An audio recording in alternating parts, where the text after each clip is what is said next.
Micro penis. Are graded video games back? Well, big money certainly seems to think so. What's going on with bricks and minifigs? And how was Heroes Con, which many people say is the greatest comic book con of the year? We're going to talk about all these things coming up next on the Ungraded Truth podcast. Detective Comics set a record for 1.8 million. Nobody really cares. Who are annoyed that people are asking them questions, is this book bad? That question didn't exist a year ago. Somebody's submitting like 25 vintage books and getting 15 9.9s. We always think, how can it ever get crazier? And then it always does. Ladies and gentlemen, welcome back to the #1 collectible show in the universe, the Ungraded Truth special stream tonight on a Friday. But it's a good thing that we could get the guys together because we have lots to talk about, as always. I'm Swaggle joined as always by Automatic Comics, Ryan, Manu of the 99 Newsstand, and Rob, Neo Cards and Comics, back from Heroes Con himself. Rob, how you doing? How was the trip? It's good to see you, home, back in your comic book basement. It was good. I mean, anytime you can walk out of a convention with an AF-15, I think you're rolling all right. Oh, spoiler! Yeah, we see it hiding in the background episode. There. Is it back there? Oh, sure Yeah, it is. It's Beautiful. Yeah, it's back right there. Well, there. we won't get ahead of ourselves because we do have some pickups to talk about tonight. But before we do, we have to do a little bit of housekeeping. Guys, the Ungraded Truth YouTube channel, it's on and popping over there. If you have not yet subscribed to that channel, please hop over to the description and give it some love because we post special clips over there from time to time, as well as our Ungraded Truth Spotify page. If you guys are fans of listening to us on your favorite RSS feed, head on over to the link in our description and give us a follow over on Spotify. Also, we have a special new sponsor of the Ungraded Truth tonight and for many shows to come, Elite Comics 11. We're going to talk a little bit more about them coming up later on in the show. But before we do get there, we have to, of course, set up some of the big topics that we have to hit because there's always like big things to talk about. I mean, we have video games, record sales. I mean, there's so many things that we have to unpack with that one. We got the bricks and minifig story that we got to retouch on. We got Magic the Gathering collector booster boxes selling at crazy prices right now when the hit rates are absolutely abysmal. So very interesting things to get into. But last little bit of housekeeping. This is a co-stream on all of our streams. If you guys have not yet subbed up, Ryan's channel, he's live over there. Neo's channel, he's live on his YouTube and his Twitter as well. So give him a sub. I'm live on mine. Wherever you are watching the show tonight, make sure to hop on over to the description and give everybody a little bit of love. But gentlemen, any other little housekeeping things before we kind of get into our main topics tonight? Anything you guys want to shout out? No, let's get into it. Let's do it. All right. Well, let us go into our lead story, which was the graded video game sale for Super Mario Brothers in a PSA 9.6 A++ sealed gloss sticker second production that went for an incredible whopping price of $3 million, the most expensive video game to ever have been sold. I mean, and that's saying something considering we had the crazy boom of video games back in 2020 and 2021. To backtrack a little bit and set up the story a little bit further, Heritage Auctions had its recent video game platinum auction. This was the flagship game for that. This has a very interesting story, actually, that, it was found in, an old NES system. A lot of people didn't think that, this high grade of a copy actually ever existed, but this was one that was actually never really circulated, like meaning it wasn't actually put on shelves, which is why it got such a high grade distinction. And a lot of people were talking about how, maybe this could break $1 million. The previous record was $2 million in a private sale. Graded video games, ever since their controversy of, the WADA scandal and the lawsuits and the class actions and all that stuff, has had its major pullbacks. There's a lot of people that were soured on graded video games, but now we have this sale. And it kind of feels like maybe video games are back. Guys, I'm going to kind of kick it over to you guys and ask you what you just initially thought about this sale and this price before we kind of move on to some of the other interesting topics within this video game extravaganza. What do you guys think? I mean, everything's back except comics, right? That's so it seems comics could never. But I mean, the tricky part for me always with video games is they're actually, they're always really confusing with the labels. There's so much variation between different prints and different stickers and different seals and all that kind of stuff. Like it's all, to me, it always gets a little tricky. So I always am wondering if that's something that maybe would hold that market back, but clearly not on this, where this went for, I mean, a huge number. I mean, $3 million and a new record is pretty crazy to see. Wow. What did you guys think about the sale, Manu or Rob? I love it. I mean, this is it's quite a lot more than it was when we were highlighting it on the last episode. I think it was at like 675,000.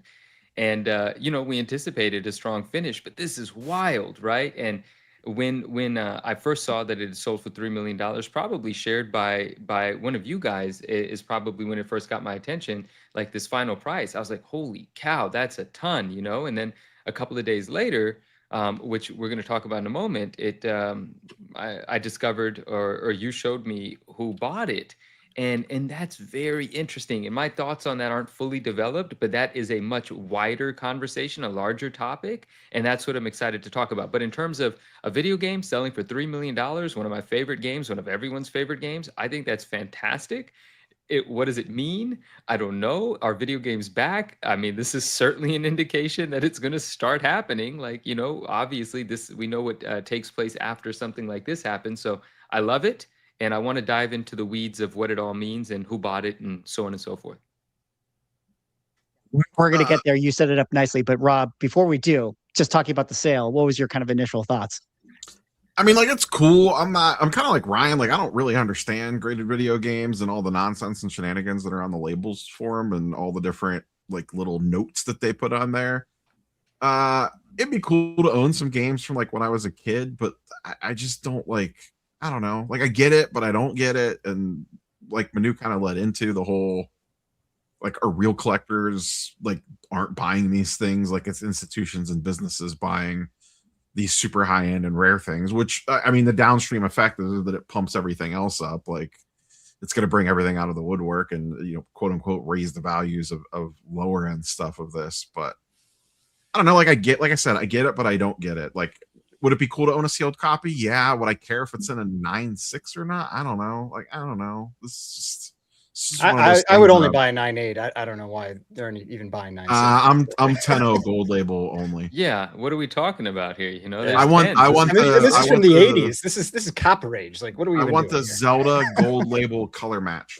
Ooh. Well, there were some Zeldas that did go up for sale, and we'll talk a little bit about that later on. But to the point of what Manu was saying, and maybe the more interesting part of the story that we can really unpack is who ended up buying the Super Mario Brothers for $3 million.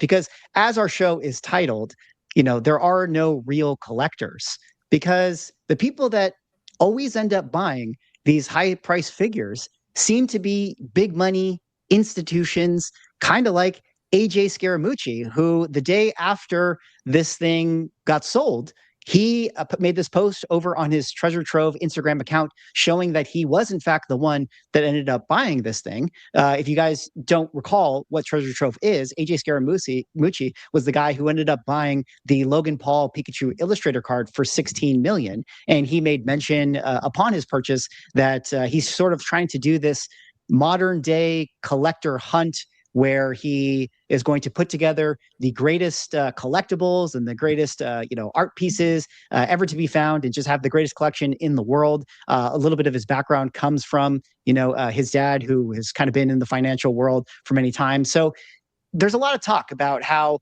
big money institutions, companies coming in to make purchases like these and use them to kind of platform their own various business ventures. It's more of a marketing aspect to their business when they buy these types of things. I guess let me kind of throw that over to you guys. Do you feel like that sort of threw some water on the blanket for this sale, knowing that it was an institution that buys it, or is it the same to all you guys, no matter who ends up with it? I mean, me personally, like I don't really have the problem with institutions buying things versus an individual, like a person with a bunch of money or a group of people with a bunch of money. I mean, like at the super high end, like how many people are really playing around in that area anyway? So it's like, who cares? Like I just like, I mean, it's cool to see the sale. I like seeing the big sales, but I'm not going to get all hurt that, you know, some like entity bought it, because I mean, people like, I feel like people think like maybe it's like, oh, if they hadn't bid on it, I could have owned it. And it's like, no, like it was going to go for a lot anyway. It's just maybe it went for a little more. You guys agree? Rob or Neil? I mean, I agree with that sentiment. I should have taken in more content about the purchase of this. I want to hear what Scaramucci has to say about the purchase, but just watching, even without audio, that reel of, you know, him and I think his brother and his friends like dressed as characters from Mario Brothers, like there was no shot at them not winning it. You know, when you have, this is an exaggeration, of course, but when you have endless funds, no one has, he doesn't have endless funds, but he has what appears to be, right? You spent $16 million on a Pokemon card. He wasn't letting that thing go.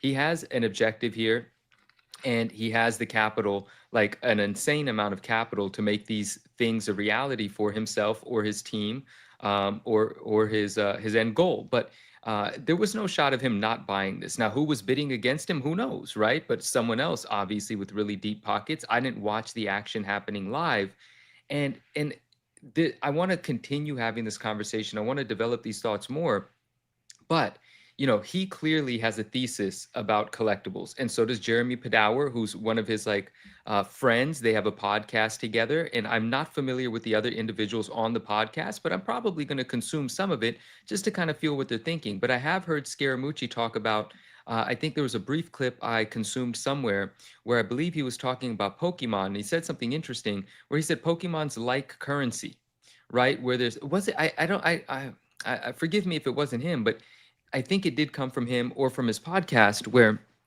he's talking about the global value and the economic factor that Pokemon is, right? And how much of it trades annually, how many dollars worth of these things get traded around. And he talks about it in the sense that we talked about before, about like market cap and things like that, like really from a financial perspective, an alternate asset, but an asset class that's developing rapidly, being more and more real as a financial instrument or a place to even find liquidity or store your wealth if you want to. Like it's becoming more real in that sort of a sense than it's ever been before. And maybe in the 90s, to a certain extent, there was this kind of conversation. I was too young to maybe take it all in or remember it. But, you know, Bitcoin and cryptocurrencies were an alternate asset class, and then they became very real and they became a financial instrument, and financial institutions that have, you know, certain governing bodies have now decided to take part in them. And is that also what's going to happen in collectibles? Are collectibles actually going to be looked at as an asset? And the other question I have is that a foregone conclusion? And there's a couple of wealthy, smart people that know that, and that's why they're jumping in? Or is it going to be them, their voice, their money, and their influence that actually makes it that? Like, are they seeing the writing on the wall, or are they writing on the wall, right? That's what I really want to find out.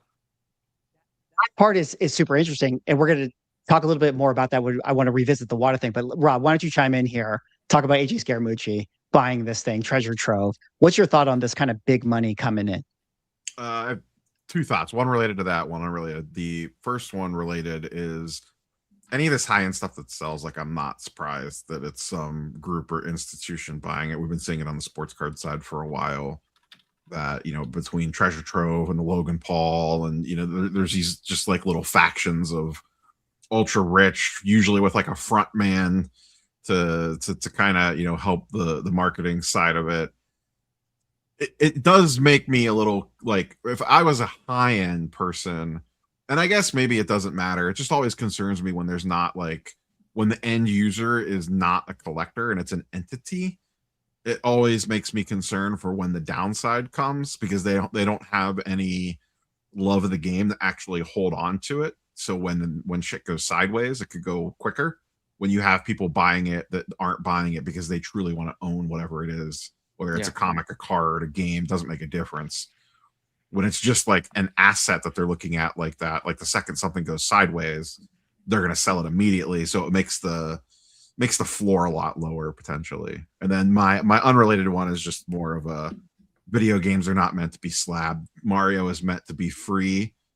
The cartridge Jumping should around. should be uncaged. You should be blowing on that cartridge and putting it in your NCS and trying to get it to work. And let Mario run. Mario was made to run free. He should not be caged.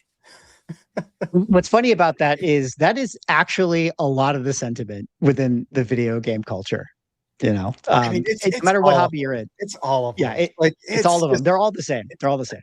I There's was the at same complainers in everything. Like you see it in coins, you see it in comics, in cards. Like, God, it gets.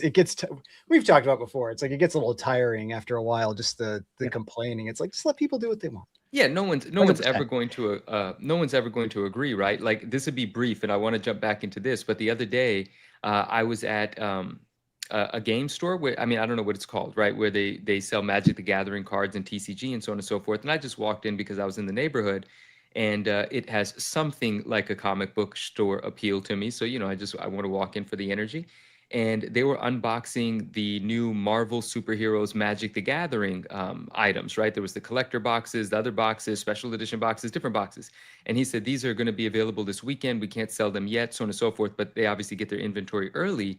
And, you know, I led with, you know, I'm not a TCG player, but I am a collector, and I do look for the more valuable stuff. And I led with that so that he didn't find that out later in the conversation and think I was the enemy, right? The asshole that wants to slab or look for the valuable stuff. And so I led with that in a friendly way to kind of just have that already established. And I said, well, which one of these boxes would I buy if I wanted to find the valuable card? And he said, the collector's box. You have to buy the collector's box. And I talked to him a little bit about the Spider-Man, Magic the Gathering, so on and so forth. And he went into not a rant, but he went into the fact about how Magic the Gathering people didn't like the fact that comic book and card people were slabbing the cards. They're like, we don't slab our cards. We don't do that. We play with our cards. And it's that same conversation, right? So you're always going to have both sides, and everyone gets to have fun within the community. And that tension keeps that friction, the tension keeps things interesting. It keeps a dialogue going, right? So that's kind of fun. But back to this. Is this a good thing? You know, are these huge amounts of money, and I'm not picking a side, I'm just having the discussion. Are these huge amounts of money and this massive publicity that these sales are getting, is it a good thing, or is it the end? Like, is there going to be an inevitable crash as everyone starts to buy things for more than they're worth, if that's the word to use? Like, are they going to get left holding the bag? Like Neo said, you know, when the guys that have hundreds of millions of dollars decide, oh, this is not fun anymore, and they lose some money, they're just going to sell it before the end of the year and write it off, you know, like, and they're just going to move on. Like, people that play with this amount of money, they're going to take some losses, and they know how to cope with that and move on to something else that's going to be profitable for them. What does it mean for the everyday collector? Is this a good thing? Is this the beginning of a collectible boom again? Or has the boom silently been taking place, just not in comic books apparently, and there's an inevitable crash? I can't figure that out. Like, I don't know if I'm supposed to be playing here or if I'm supposed to be avoiding it. I'm a little nervous, but excited at the same time. Like, can any of you guys help me sort out my thoughts? Like, where are we going? I mean, my thoughts on this is like the only place where I've really seen like, to me at least, like the high end transfer down to increases in the lower end is cards. Like cards, we've really seen like the entire market moving. But with comics, like it's not like we haven't had similar big sales. We've talked about before, we had the Action Comics sale for 15 million. We had the Batman 1 sale and the Superman 1 sale, like for big numbers, all that kind of stuff. And so like we had big sales there, and other comics generally have still, like, we're generally flat. We're not down in that like downtrend anymore, but we aren't like taken off like everything Pokemon and, you know, and all of that. Same thing. I mean, and maybe I'm just not as familiar with it, but it feels relatively similar with manga. You know, it's like the big stuff's moving, but how much impact is it really having on the lower end stuff? And with video games, we're seeing a big sale, you know, for these big numbers, but how much impact is that really having on the lower end? I don't really feel like any of this is necessarily moving the lower end, that where more people really live, that like we're seeing in cards. And so that's why the one that scares me the most is cards, because cards feels a lot more like what we saw during the COVID boom, you know, where it's like everything was going up across all ranges. And so then like, is it real? And like, what happens when it starts to pull back and you get a bunch of people starting to lose money and they just start selling into it? But in these other areas, if it really is just like the super high end that's really moving, I mean, if that drops, like, what do I care? You know, it's like, it's a headline maybe, but it doesn't really matter otherwise. You know, there was another clip, and I think it was the Treasure Trove. What is their podcast called? I want to address it appropriately. But their Give me a second on podcast, that one. sure, thank you. There was another clip where they were talking to the guy from Pawn Stars, you know, the main guy, Rick, right? Yeah. And he said that comic books are next. He thinks comic books are an underappreciated collectible category that has yet to boom. And yes, you mentioned we've seen some large sales in the Superman one, so on and so forth. Yeah, this clip here. But like, that's exciting to me to think, because all the other markets in collectibles are booming and crazy things are happening, and all price ranges seem to be affected by the enthusiasm. But we haven't seen that in comic books. Does that mean, I mean, like, I feel like that means comic books are next. Like, it's just going to happen. One morning we're going to wake up and the crowd is going to be sourcing comic books. I mean, that's possible. Treasure Hunters is the name of their podcast. Treasure Hunters. You know what's interesting about this? Not really where I was thinking that we would take the conversation, but since you guys are chatting about it, I figure I'll just weigh in. You know, I do wonder if in collectibles there is just rotation of money, and I just wonder if cards is just in that winner take all flywheel, because it's like, yes, Action One can sell for $9 million, or this Mario Brothers can sell for $3 million, but like, why isn't the low end moving? Probably because I could just go into Pokemon and do better, you know? So if you are somebody who is like, you know, looking to get into a collectible world and you've got all these different verticals to choose, I mean, you're probably just going to go to the one where you actually have like the liquid value, like you do in Pokemon and trading cards and all that sort of stuff. And so I say all that to say, I don't know if this would necessarily move video games or comics. Like, the only thing that's going to make those things move is them actually moving faster than Pokemon. And I just don't know if that's possible. But I don't know what you guys think about that. And one of the comments I saw in the chat that I really do think is a big driver for cards is it's the mobility of them. Like, they're so small, they're so easy to take a bunch of them someplace. You can have vendors that can easily just travel with them to shows where they can bring like cases of cards like on a plane, and then just rent booths that have like glass cases to display them. You know, they don't have to, like with comics, even with like things like video games, manga are the friggin' phone books. You know, those things are huge, you know, and so like all this stuff that takes up a lot more real estate, it's just not as easy to carry around and do little trades. Or like, you know, you could have somebody that has like a case of cards that has easily millions of dollars in one case, or hundreds of thousands in one case. Whereas like to have that in comics, outside of a few very expensive items, you've got to have like a whole wall set up, like hundreds of pounds of stuff you're lugging around. And so I really think that that has got to be one of the big pluses with cards in terms of collectibles and how the market works with them and shows and everything, is they are just so mobile. And also I think we were kind of touching on a little bit is the liquidity of them.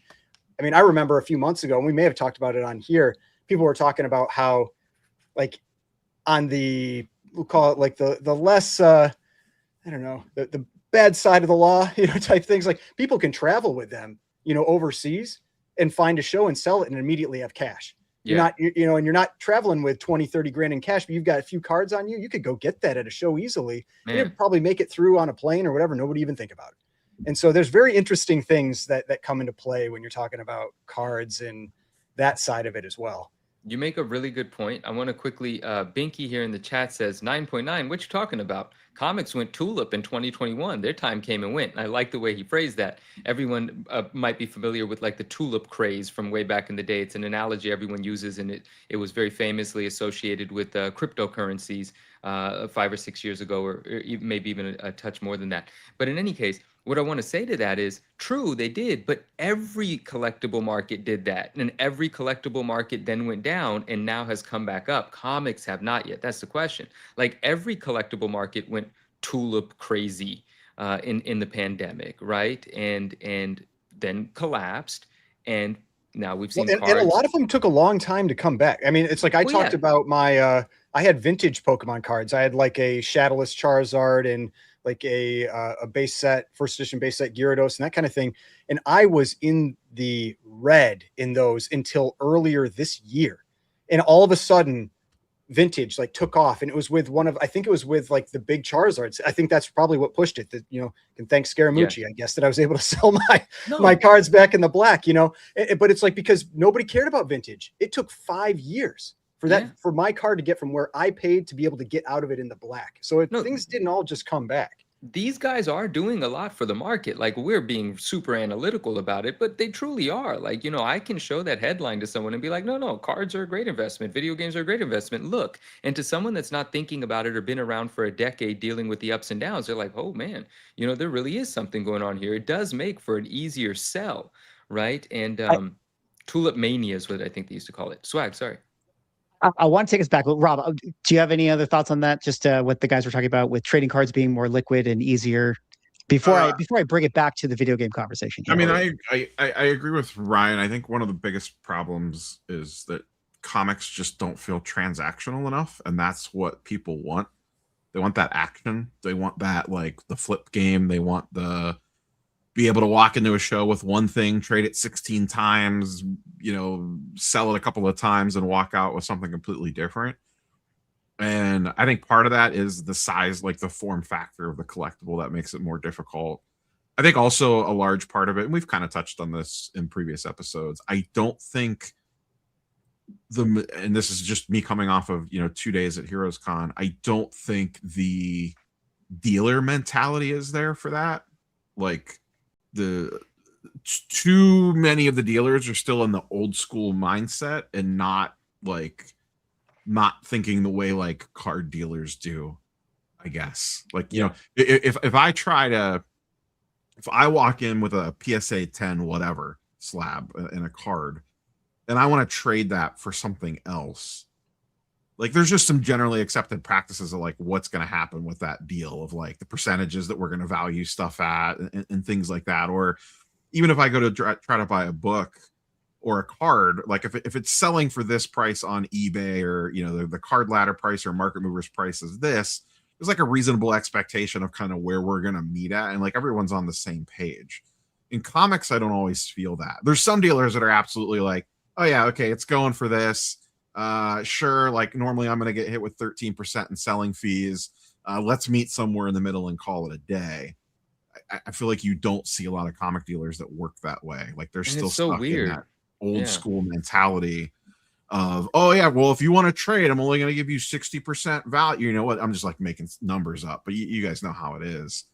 I think that's the biggest thing holding the other back. Strange thing is, it's like, you'd think like it's just like an old school mentality with like maybe like a little older collectible, but like I watch a lot of like silver and gold channels and that kind of stuff, and they talk about this, and it's like a lot of silver and gold dealers, they're just looking at turning stuff over as fast as possible and getting their tiny margin, you know, and they're looking at it about replacement costs. They're not thinking about what they paid. You know, it's like, if they overpaid, so be it. They get rid of it, and then they've got their next deal where they can get something for less and keep moving forward. But comic dealers, like, at least it seems at a lot of cons, like it's not everybody, but a lot of comic dealers, they're just like, I paid this and you're going to pay more than I paid. Yeah. I think all it is. I think that's the biggest mentality hurdle is comic dealers are, I don't know if they're afraid, they're unwilling to take a loss on something. Like, they would rather, and I remember I had a good example of this a couple of years ago when I bought my X-Men 1. There was a dealer that had one. I don't remember what I don't remember what the price was, but I asked him about it, and I was like, oh, like, you know, that's in the general grade range that I'm looking for. Where are you at on it? And he pulled it down and he looked at the sticker and he's like, this is a dealer that has this set up at a show. I don't even want to tell you the price because I know I'm nowhere close to market.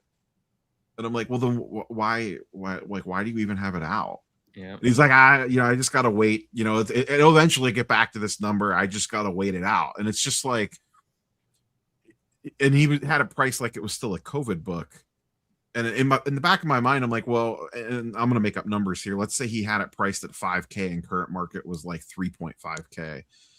It's like, are you better off to wait for that book to get back to 5K maybe if that even ever happens, or are you better off to just take the 1.5K loss, get 3.5K in your pocket, and then turn that 3.5K over a couple of times and make your 10, 15, 20% with that 3,500 versus the hopes, dreams, and wishes that the X-Men one gets back to the price point that you needed to get to, and you needed to actually exceed that if you actually want to make money on it. It's not that it even has to get back to that number; it has to get above that number. You know, if you're factoring in like your costs, plus you're hauling that thing around for months or years, like it's like, guys, what are we doing? I just sold a book that I lost like $1,200 on, you know, and it's like, but that's what the price is now. It is what it is.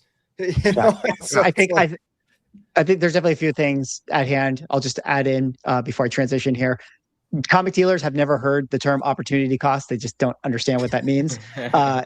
Number two, I think comic dealers, and this is just a judgment because a lot of them are, you know, a little bit on the older side.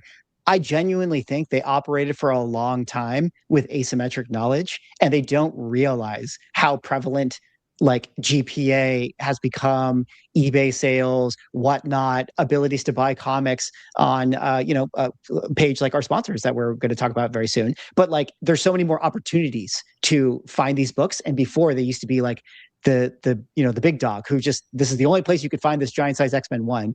And then, so they got away with that for a long time. And then the last point, comics have only always ever gone up. So like the guy that's telling you, Rob, that like, oh, I'm just going to wait for it to go back up. It's like, dude, 2021, like this is like, throw those numbers out.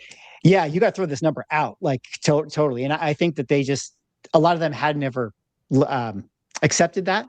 But maybe as we talk about Heroes Con later on, we'll talk about maybe they finally come around. But before we do that, I just want to transition back to one more aspect to this graded video game thing that I just think is so interesting. And it's going back to like the big money interests coming in and how, in a lot of ways, I wonder if the Logan Paul Pikachu Illustrator sale and what he did with it and the marketing behind it completely changed the game, right? I mean, you have these new companies like Treasure Trove coming in that are kind of doing these things. We've talked about Kevin O'Leary many times as he's kind of marketed stuff. People are using their platforms and social media to promote their things. And it reminded me of, funny enough, back when graded video games were going crazy, the WADA video games controversy that surrounded some of those sales. And I was looking back at those previous lawsuits, and a lot of the language in it was, WADA conspired with Heritage to promote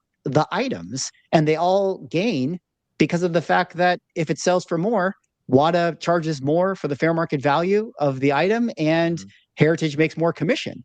But like reading back on it, the language that I'm just sort of like, that sounds so tame now, or it comes off to me as like well, duh.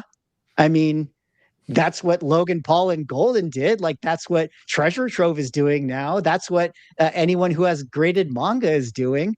And I just sort of wonder if like, is the world just so different now? And was that graded video game controversy kind of like not really there? Or have we been like now, I don't know, we're now drinking the Kool-Aid of how this collectible world works, and we're all in this space. I don't know. Do you guys know what I'm getting at with this? Do you guys think it's interesting?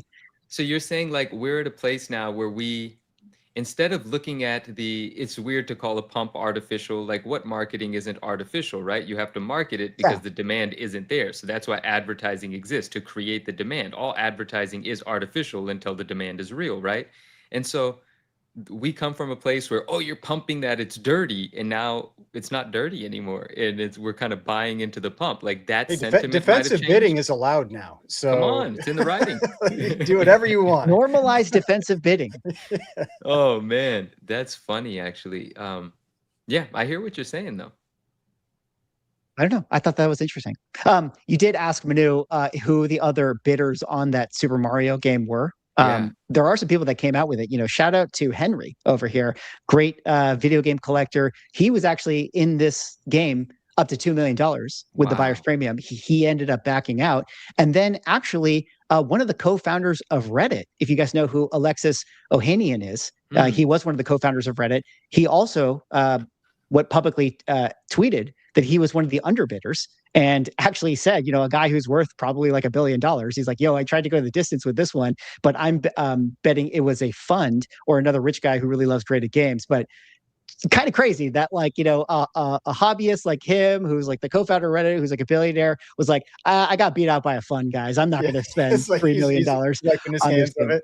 Dude, this is Yeah. amazing. Maybe this is the thesis playing out where like people that put their wealth into art and other sort of historically significant sort of things, maybe that's for the older generation, right? And the younger generation with money, literally the way that we kind of talked about might happen is looking at nostalgia and the things that they grew up with as that sort of thing, right? Like, why do we still look at it as kid stuff? We're not kids anymore. We participate in things that we loved when we were kids, so it makes our inner child feel alive, but we're not kids anymore. So it is real. It's real money. It's holding real wealth. We're allocating real funds to it.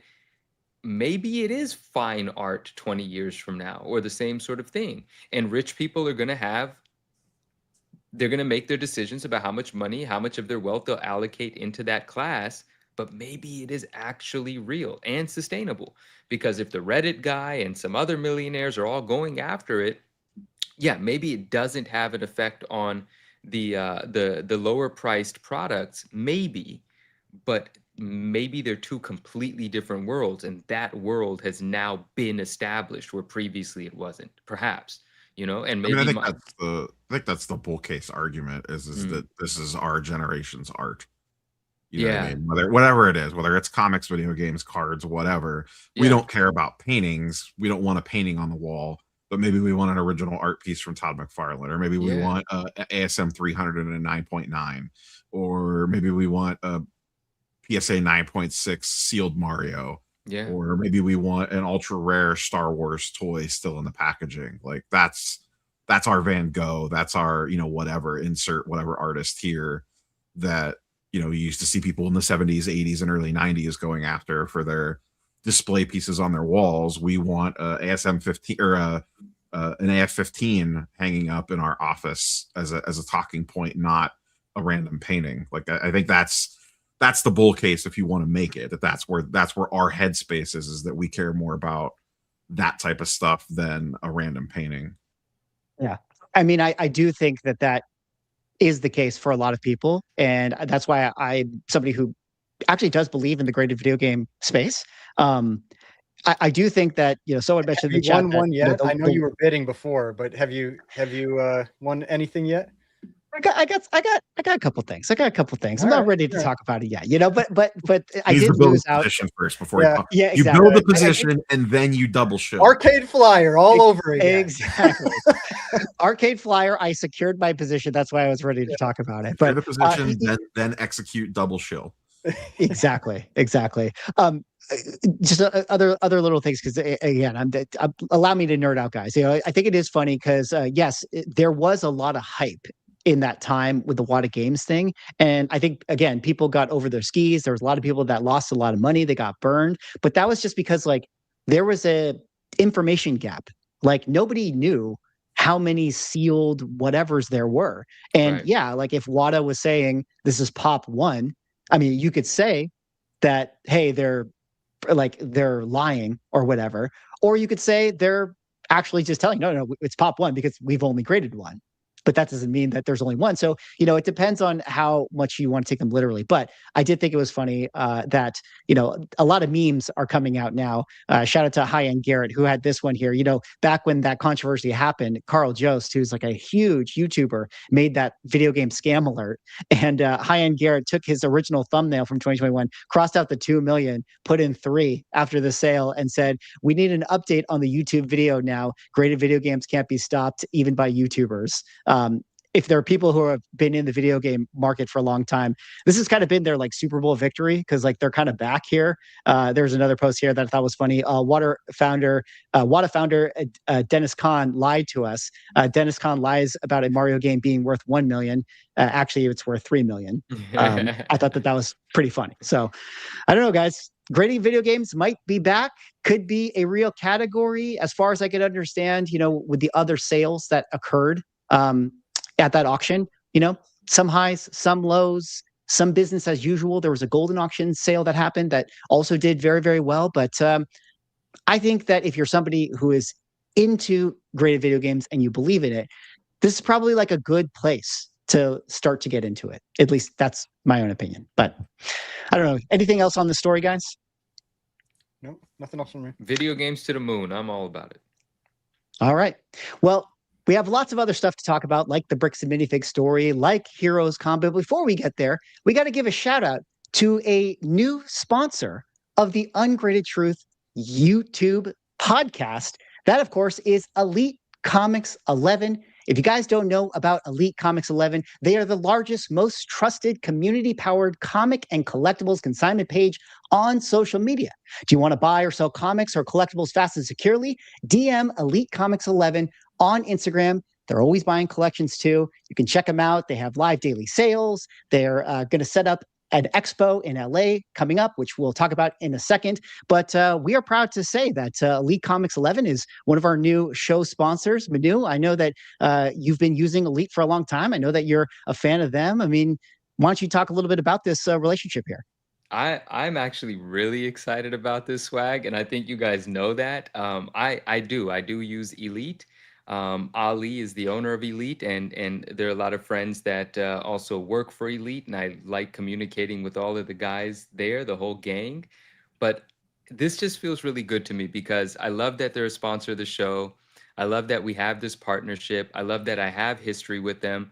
I browse Elite's Instagram page all the time. I buy from them. I sell on Elite. Ali and I talk about really specific things. I've done things with them in person before. I've never sold live.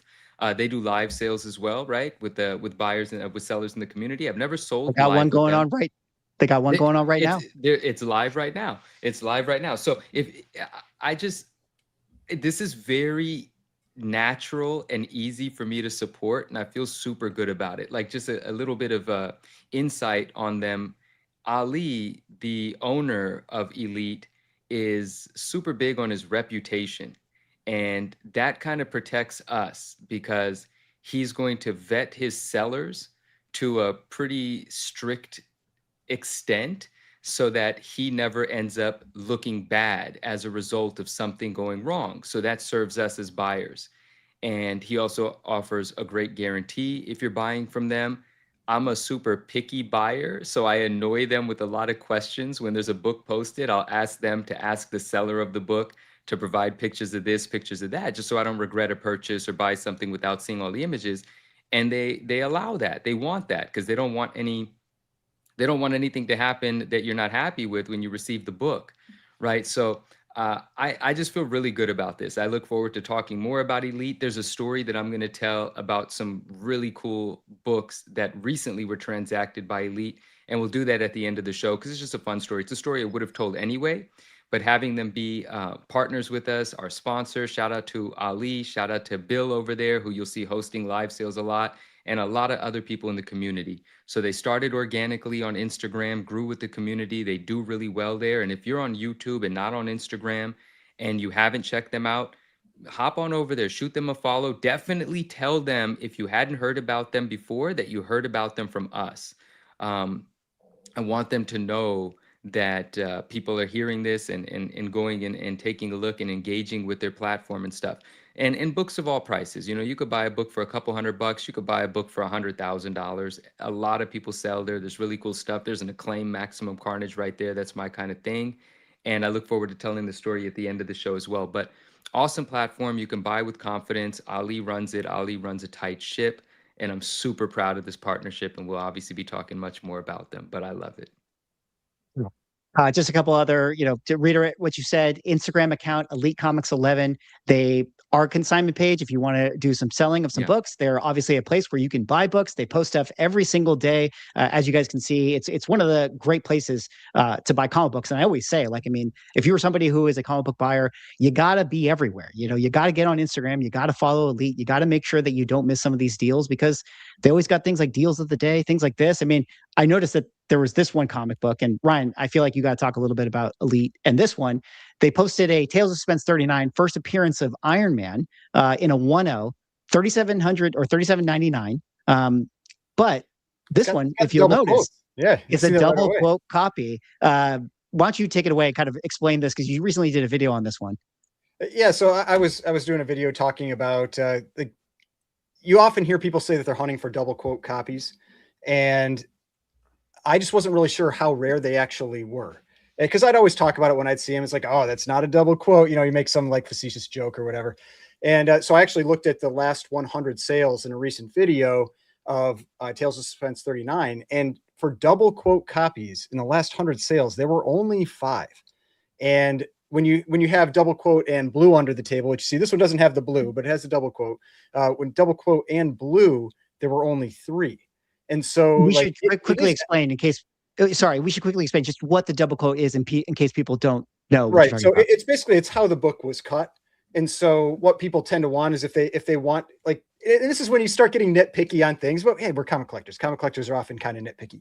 And so you're looking for, that ideal cut book, one that has a good wrap and everything. And so very often that second quote on the outside of Iron Man is partially gone. Sometimes it's completely gone. Sometimes it's cut all the way up to the exclamation point. And so looking at how many actually have that full double quote, I was surprised how uncommon it actually is. Like I said, out of 100 sales, only 5. So really about 5% of copies roughly have the double quote. And so if it is something you're looking for, there's a copy up there. But yeah, it's just, like I always hear people talking about it, and I thought I would just do the work and see how uncommon they actually were. But just some other thoughts, because I have also been buying with Elite for, probably since 2019, 2020. It's been 6 or 7 years since I've been buying stuff on Elite. And I always tell people, because people ask, like, oh, where do you find some of this stuff? Like rare, because I'm a big like Golden Age collector. I like to buy a lot of like more difficult to find books. And like Mickey said, like you've got to follow everywhere. And I have found a number of rare or tough to find books on Elite. And I brought one of them here. This is one of my PC books, and this is the Black Cat number 50 and a 9.0, and it's a file copy, and this is, I bought this on Elite. And so that's why it's like, whether you're a like looking for less expensive stuff or more expensive stuff, like I've seen them sell, like I remember during the comic boom, I watched them sell a TMNT 1 first print 9.8 for like 250 grand. Big stuff sells on there. So that's what I'm saying. Like if you aren't on Instagram, like Instagram isn't, I think like if you're not on there, like people still might think it's like, oh, people are just posting pictures of their food and that kind of stuff. It's like, that's not what it is. Like Instagram has a very robust comic community, and Elite really is the top of the top when it comes to like consignment type pages and the stuff that they have. And the fact that, like I said, like that was not a cheap book. That was multiple 5 figures. And so like, you can be comfortable making large purchases with their platform. Well, like you also said, it's not always 5 figures you got to spend. They got some good deals on some books that, man, look at the Journey into Mystery 85, First Loki, deal of the day under 1,000, Rob. I know you just went to Heroes Con and you bought a lot, but like when I saw this, I was like, dude, I cannot believe that this book is under that. That seems like a steal. Yeah, this is actually on my long list of things that I eventually want to get. I bought some stuff for Elite. Some of my X-Men filler books I've purchased from them, commenting on like you could get good deals on lower end stuff. I would say even if you don't want to buy, they're a good follow just to see like what's going on. To me, I've always used Elite like as a litmus test for, oh, that book got posted. Oh, that seems like a really good price. Oh, it got gobbled up like within 3 seconds of it getting posted. That was definitely a really strong price. Or, oh, I thought that was a really good price, but no one's jumped on it yet. Like it does give you a little bit of a sense for what the market is. They have 50,000 followers. A lot of people have. I remember at one point in time when I was hunting for specific stuff, I had post notifications turned on for them. So I would get a notification of the phone as soon as they posted something. But they are a good market barometer. If you're just kind of curious how certain things are moving, when they post something that you're interested in and you think the price is good, look to see how quick someone jumps on that.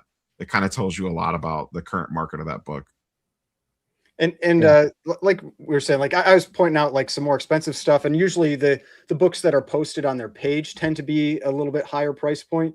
but they have their live sales all the time. And I bought lots of stuff through their live sales that are basically typically it's other sellers that are selling through their platform, like utilizing their platform to sell. And there's all kinds of ranges of prices, like $5 books up to, like I said, like the $250,000 one, that was a live sale. so there's huge ranges that happen on those sales. Yeah. I know you want to talk a little bit about this one. Just give me a little quick rundown of one of your favorite books here. Oh, shoot. And this ties into video games. So in 1994, this video game came out for Super Nintendo and Sega Genesis.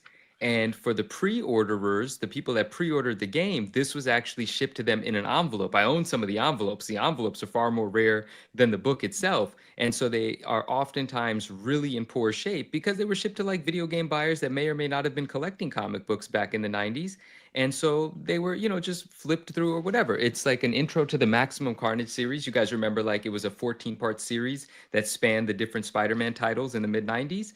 And so this is like a really thin book. It's very delicate. It's awesome. The cover is it's a Bill Sienkiewicz cover. There might be some I don't know if there's a Bagley aspect to the cover. There might be, but it's said to be. It's known as a Bill Sienkiewicz cover. The interior is done by Bagley. Super difficult and high grade. Awesome book. There were some copies though that were not mailed out. That were actually distributed at certain stores that didn't have to, actually be mailed in an envelope and take all that damage. So you can find some really high-grade copies that were just given out at stores, but generally they were shipped out to people in this dope envelope where the book just sat in flat and was put into the mail. So it was folded in people's mailboxes and stuff. So it is a partnership with Acclaim because that's who released the video game. And that's what makes it so sick. It's got a video game tie-in. It's a rare comic book. It's Carnage, Venom, Spidey. It's Sienkiewicz and Bagley. It's my favorite era of nostalgia. Absolutely love this book. That one, I always crack up for that because it looks like clip art. It's like yeah, right. It does actually though. It does. It does. Like where are these guys jumping from? The Spidey and Venom. I think there might still only be 3 9/8 signed. There's more 9/8 blue label. There might only be 3 or 4 still signed, and I've owned 2 of them, but one of them I had submitted to a Sienkiewicz signing. It came back a 9/6, but I disagreed with the grade, and I later submitted it again to CGC. Got the 9/8 on it, but it's the most beautiful signature. The way Sienkiewicz signed it in this bold white, it looked like Venom and Spidey were surfing the signature, and I sold it for a big premium because of how rare it was and the look of it, but I missed that book dearly. And it was just playful because it looked like it finally gave those 2 characters a place to stand because they're just kind of floating. Absolutely. Well, I want to say thanks again to Elite Comics 11 for being an Ungraded Truth sponsor tonight and many more episodes to come. Once again, guys, Elite Comics 11, the most trusted community-powered comic and collectibles consignment page on social media.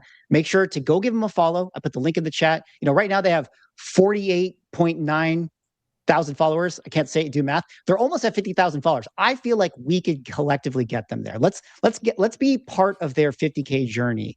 But check them out. Follow them over on Instagram and tell them the Ungraded Truth sent you. Please, please DM them and let them know. Yeah, let them know. Check out what they got. Make us look good. Wingman for us. And we'll talk a little bit more about their expo coming up later in the year. But with that out of the way, we got to get into our next topic, which is going to be about bricks and minifigs, the story that keeps on giving.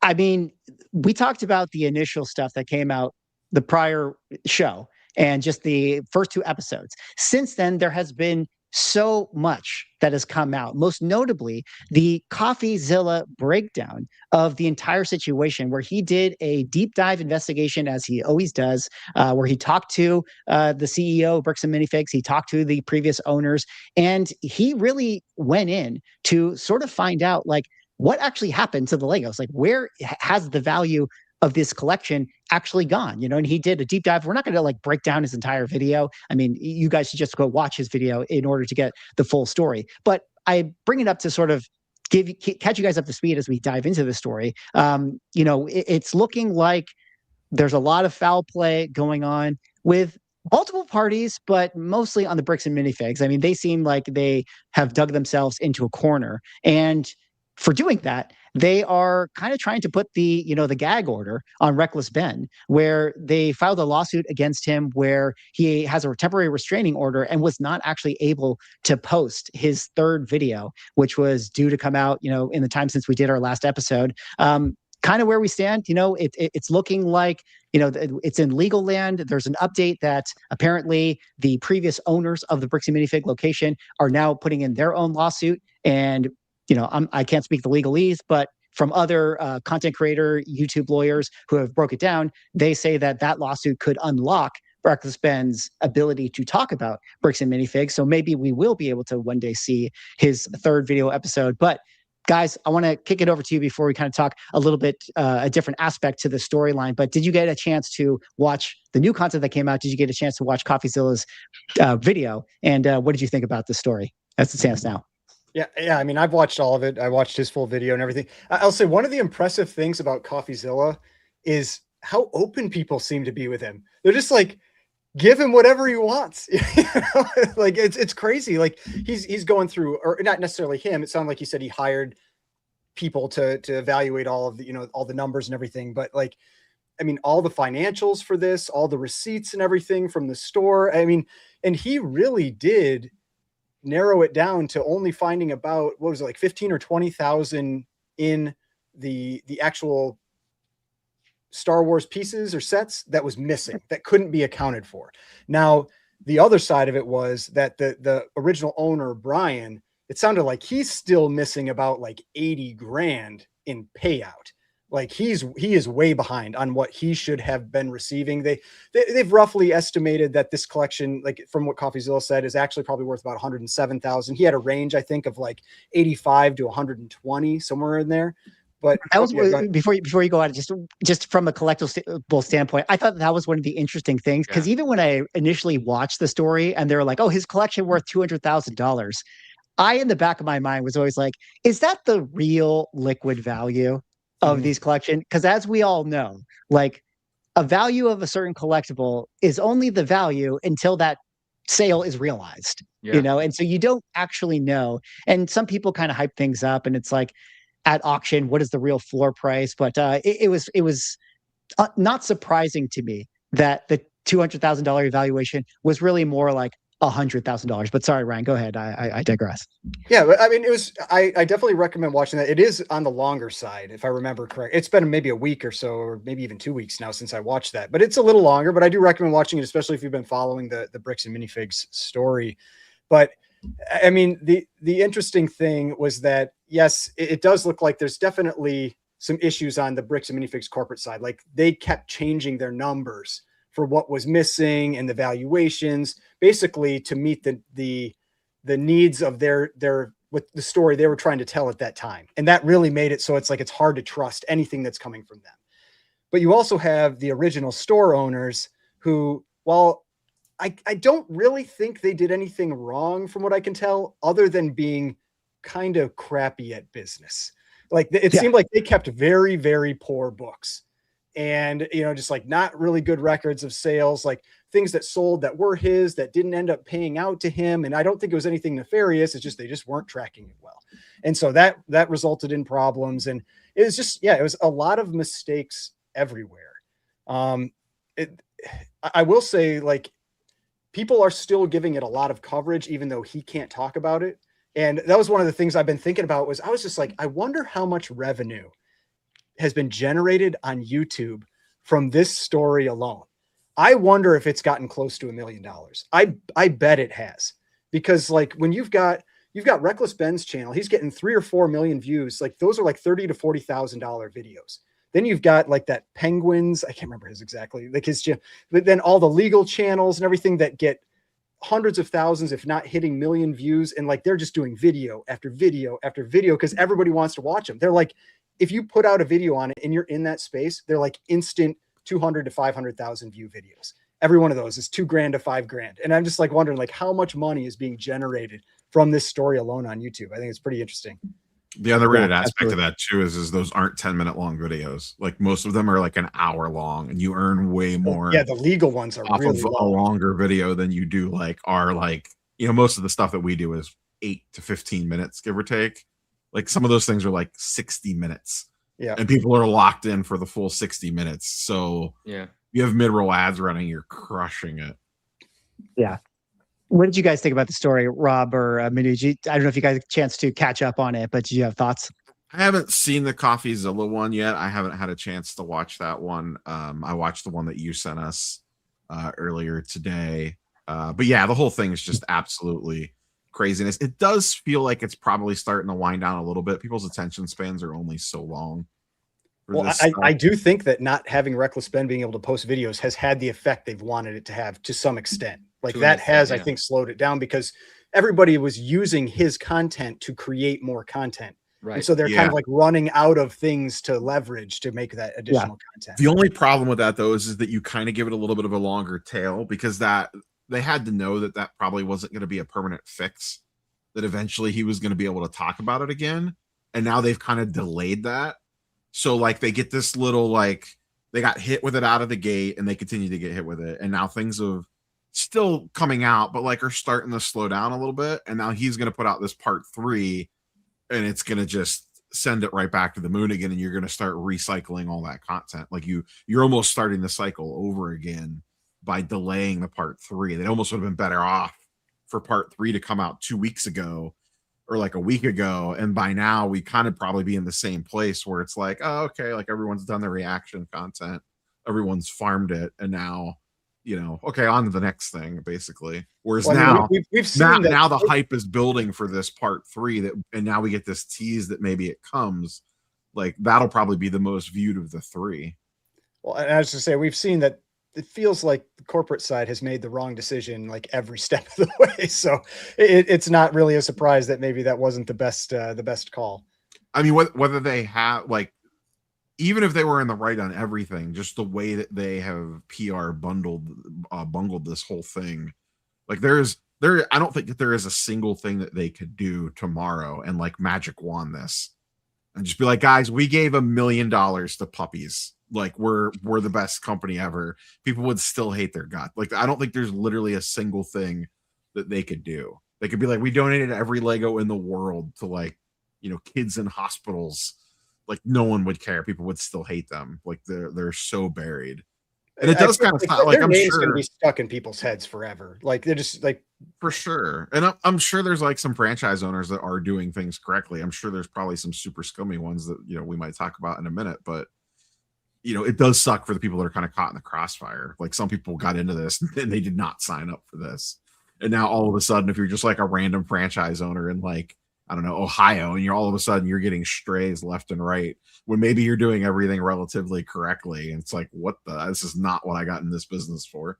Well, there was like that one in California where I think they said that like they were getting all these threats. And so they're actually closing down for like a week to try to hope stuff dies down a little bit before they open back up. But I mean, I've had this stance that, I mean, yeah, it sucks for them, but there's no way I'd ever go into any bricks and minifigs. Like if like, because a percentage of their sales goes to the corporate entity that's been doing all the bad stuff. So it's like, well, Ryan, interesting about that. So I think that they did an announcement where they are freezing any payments that go to corporate at this moment in order to help out the individual mom and pops that own those things, but nobody cares until like what you guys are saying. It's like their brand is so ruined at this point. Like, I don't think we've ever seen anything like this. Like we always make jokes about who's the hobby villain, you know, a little inside baseball for you guys watching. Like we always joke like, it's, you know,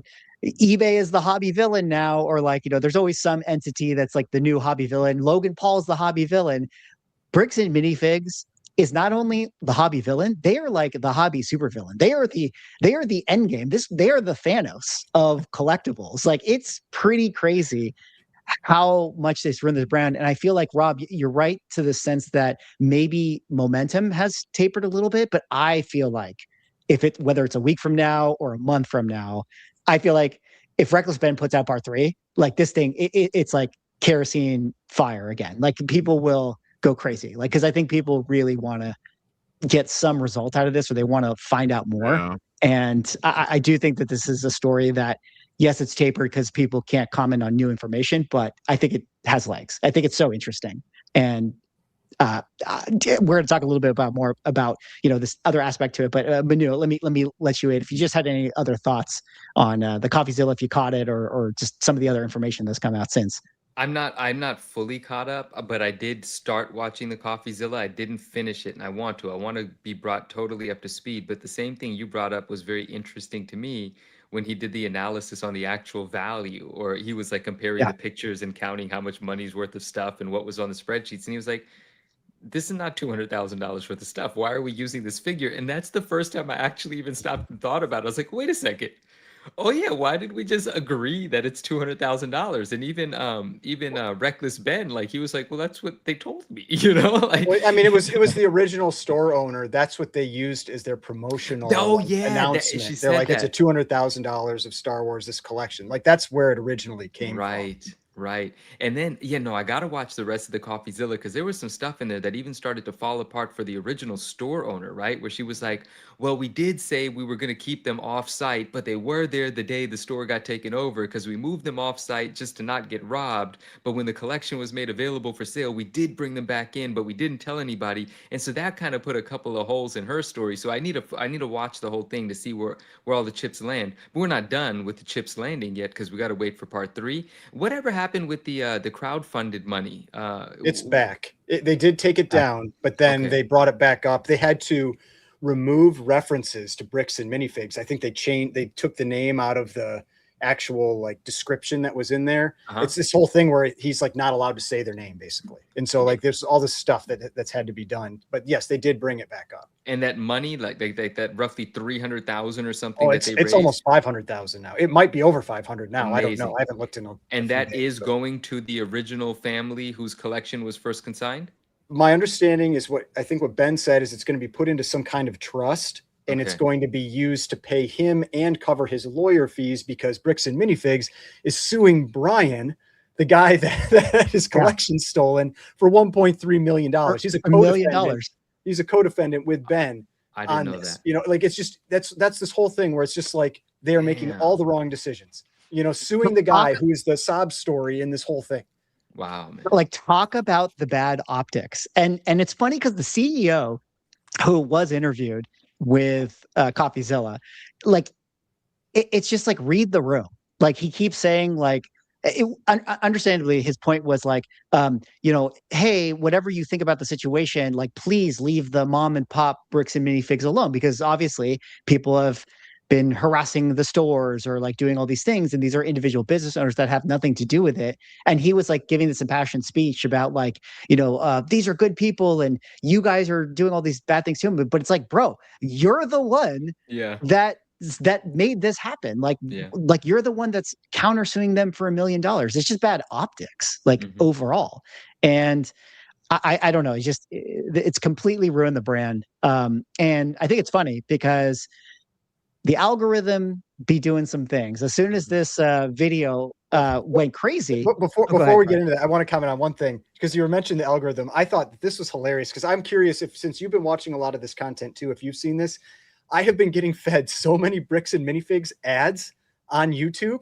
And it cracks me up. It cracks me up. It's like it's on videos where they're criticizing them, and it's like, come go to Bricks and Minifigs. And I'm like, oh my god, we gotta call time. What is this? You don't pay for YouTube Premium? No, I do not pay for YouTube. Oh, I pay for. What are you doing? How are you living your life?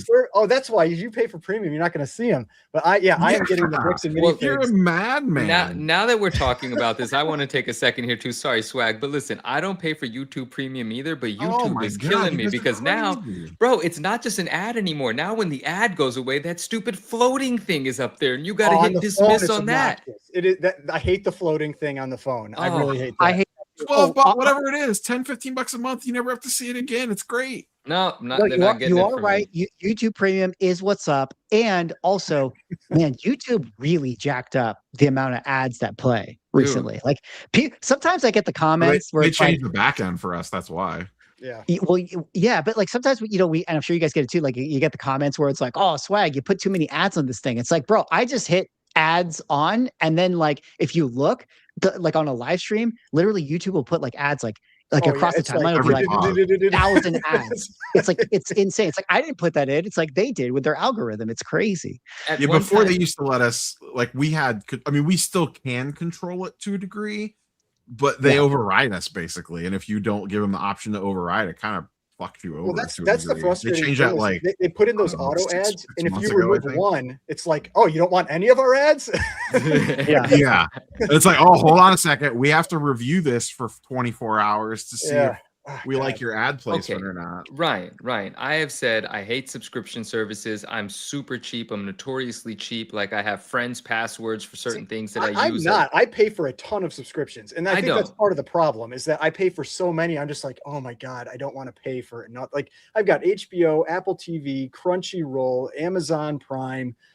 We've got, I don't know, we've got some other ones. So you don't want to just add another We've got 15 we've bucks got to it then if you're already doing it? Netflix. You know, I mean, I think I have like 5 or 6 different things I'm paying for right now, and I'm just like, I don't want to pay for YouTube too. What's I but might what's do funny it. about that It's is like I totally- genuinely what's funny about that is I genuinely watch YouTube like 10 times more than Netflix. So it's like, why do I even pay for Netflix? Like I should pay for YouTube Premium. Not a sponsor of the show, but No. YouTube Premium. So what's up? But Yeah. let's Okay.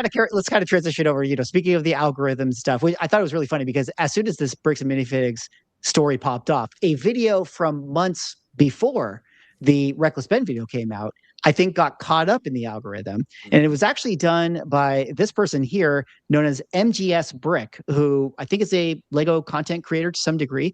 And he made a video called I Exposed Bricks and Minifigs with a $1,000 minifigure. You can see that this video has 1.2 million views. I promise you, 2 months ago, this was not at 1.2 million views. This thing got absolutely just catapulted into the algorithm. But a very interesting experiment that I thought, we can kind of tie back into a collectible conversation.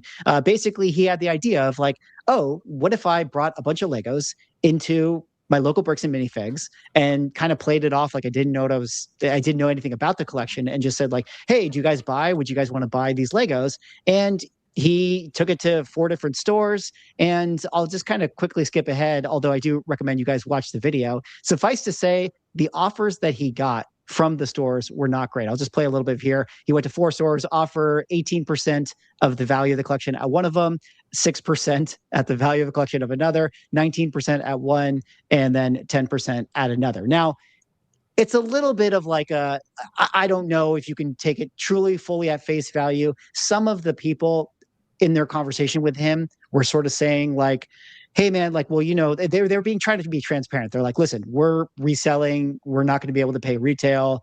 This is all we can offer you. And he had some Legos that were akin to having like a Mark Jeweler newsstand, to where maybe some of the employees were like, didn't recognize why this one was the crazy value. But anyways, I kind of wanted to bring this video up because I thought it would kind of go more into our wheelhouse that is related to the story of like, selling your collections and getting fair market value, or like bring it to a comic book store and having them buy stuff. These stores were offering him less than 20% of value. Were you guys appalled by that? Is it sort of like, yeah, well, then just take it somewhere else. This is why you got to sell it yourself. Like, what did you guys think about this one here? And Manu, you can kind of chime in. I see you with Okay, the I'm finger. sorry. No, I appreciate it. Sorry.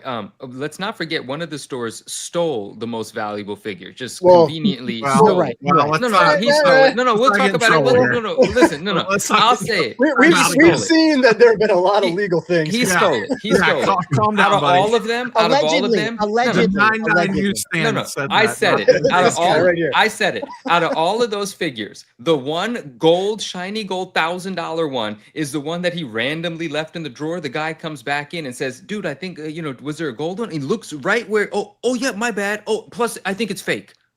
And he tries to cushion the fact that he stole it by lightening the blow by saying it's fake anyway. Right. And the bigger part of this is not the fact that they offered 6%, 18%, is that they all downplayed knowing the value of some of them. Listen, some people might not have known, but there was a lot of this going on where the guy that brought the items, and what's interesting about this video being recirculated into the algorithm, I think there's an independent video alone of just taking just going to one store, because now I remember months ago I watched it with that $1,000 Lego. I know nothing about Legos, but I remember watching a video just about one store where he brought in a box of Legos And the guy was like, this one's interesting. I don't know if it's real. I can't get the legs off, but apparently it's known in the community that the way that it's chromed kind of seals it so the legs don't come off. So you can't do these authenticity checks that people do on these Legos. And he was pointing out the reasons why he didn't believe they might be real, showing comparisons on the internet to things that weren't the same one, and then offered him like $50 for everything, which was like $700 worth of Legos, and then said, I'll give you another 50. I'll take a flyer on this one. It might be fake. But I have a feeling that he knew it wasn't fake. He's trying to buy a $1,000 piece for $50. So yes, they offered low, but there was a lot of playing dumb because the individual that brought the collection in led with, fishing for this sort of response from people to see who's a liar and who's a, immoral or whatever, led with, I don't really know nothing about Legos. I found this underneath the bed. Will you give me some money for it? Giving these people the opportunity to be unethical, thinking that they had a chance to steal comics from, steal the Legos from someone that doesn't know, and set them up. And a lot of them, it seems like, fell right into the trap. Now, the guy says this does not represent all Bricks and Minifigs locations, but Bricks and Minifigs locations aren't governed by some, they're just people that own franchises. And if they're unethical and dishonest, they're going to try to take advantage. And I know how we're going to connect this conversation into going into a local LCS and so on and so forth. And I want to hear all of that because I agree. But one store definitely stole the most valuable thing and hope no one noticed. And allegedly. I mean, yeah. What This guy. Rob. Well, okay, Rob. What do you think, or in response to Manu here, or the whole thing? I think the interesting experiment would be to repeat this in other collectible categories. Do you, if someone had like a couple beat up or like decently shaped raw keys, walk them around a Comic-Con and record, on the down low, record the interactions that you get with various dealers on like how they kind of pitch it to you, like how straight up are they with you. And you'd have to kind of have something a little bit obscure, maybe. Like you couldn't just walk in with like an ASM 300. I guess you could play super dumb about it, but maybe you have something that's like a little bit niche, or like maybe you have like a Mark Jewelers raw that like you don't even really, you just play like you don't, hey, I found these under the thing. Like these were my uncle's or whatever. He handed them down to us. So you're playing like you wouldn't even know what a Mark Jewelers is or what a newsstand is or something like that, and walk it around a Comic-Con and see what sort of, do you think you would get a similar reaction? Do you think you would get similar values if you repeated this experiment at a Comic-Con? I think we should do it. Someone in the chat said we should do it. The tough, like for me, like the tough part with these is that I feel like I'm pretty knowledgeable on comics. Like I know a fair amount about a lot of different eras of comics, but there are definitely like some of those very specific things that I might not be aware of. Like I know that there are certain Whitman variants that are worth like hundreds or thousands of dollars, but I could not tell you which ones they are. And with what he was bringing in, it was like, oh, this is a variant of Bane, that has like a little different like drawing on him versus this other one, and I'm just like, how much do I really expect that store owner to be able to recognize that? And how much, like, but I guess the question is how much work, and this is where I don't know enough about Bricks and Minifigs, like what level of effort they're supposed to put in when they are evaluating, because if they are supposed to like look at every single piece, do it like some type of image capture or something that doesn't compare, if they're supposed to do all that, then they should catch all that stuff. But if you're supposed to be like going through quick, like for any of us that have bought a collection, like if you're going through stuff quick, like you're trying to get a rough idea of valuation, and I'm not checking to see that there's like a Mark Jewelers in this one random book. I'm not opening every book and opening everything to look at it all. And so that's definitely where it gets a little tricky. But like I think the challenge with this video specifically is that Bricks and Minifigs says they pay 40 to 50%. Like on their site, they say they pay 40 to 50%. It's not like they don't give a promise and like then it's just like, you get what you get. Like there's no LCS that's coming out and being like, oh, we paid this. Like they're gonna just like evaluate and they're gonna throw a number at you. But Bricks and Minifigs says 40 to 50%, and none of those got even close to that number. And so I think that's the bigger sticking point to me with Bricks and Minifigs, is that there's an expectation that they are actually going to be giving you that value. And even when he led them you know, to get a couple of those. It's like, he's like, oh, are you sure this isn't the variant? You know, like, and they're like, oh, it is. And then they're like, oh, this one is too. And I think they actually didn't realize that they were. And so, but then they're like, and we'll give you this amount, which still wasn't 40 to 50%. It was, they're like, it's worth $300. We'll give you $100 in trade. You know, it's like, that's not even close, you know? And so I think that's the problem I saw with it, was that they were not following the guidelines that they say they are supposed to follow. Yeah, it's interesting. I did not know that those were the guidelines. And yeah, maybe having a control group in this experiment would have been good. Like if he went to a hobby store that wasn't Bricks and Minifigs and just saw what they offered, that would be kind of an interesting thing. Because, you know, when I saw this video, it was sort of like, yeah, it doesn't necessarily surprise me that LCSs would lowball and stuff, or LGS, I guess, in this instance. It's also another thing too, where sometimes at these comic book shops, and maybe you guys have had this experience, like I kind of feel like I know more than like 99% of the employees there. Like sometimes the employees are just employees, like they don't know all these things. Like, and so I'm not sure that all the people that were consulting with him are like the main store owner or like the main buyer. And it kind of gets into that like weird territory of like, are they responsible to be like a guru? Like, you know what I mean? Like, can you really expect, you know, this kind of gets into the conversation when there's like whatnot sellers that might say, hey, this book is worth $100, but they might genuinely think that. And like, you know, it's like, do you expect them to always have all the answers? And like, what onus is on you to have that information? But at the same time, I don't like Bricks and Minifigs, so you know they're all scammers. So I mean, sorry, go ahead. No, please. I wrote a note. I was just gonna say, like one example. There's a book I talked about recently in a video. It's like Amazing Spider-Man 184, which is I think the all detergent variant, and it's like it's a book like that. That in high grade, that book is worth thousands of dollars, whereas an Amazing Spider-Man 184 in high grade is worth like $50.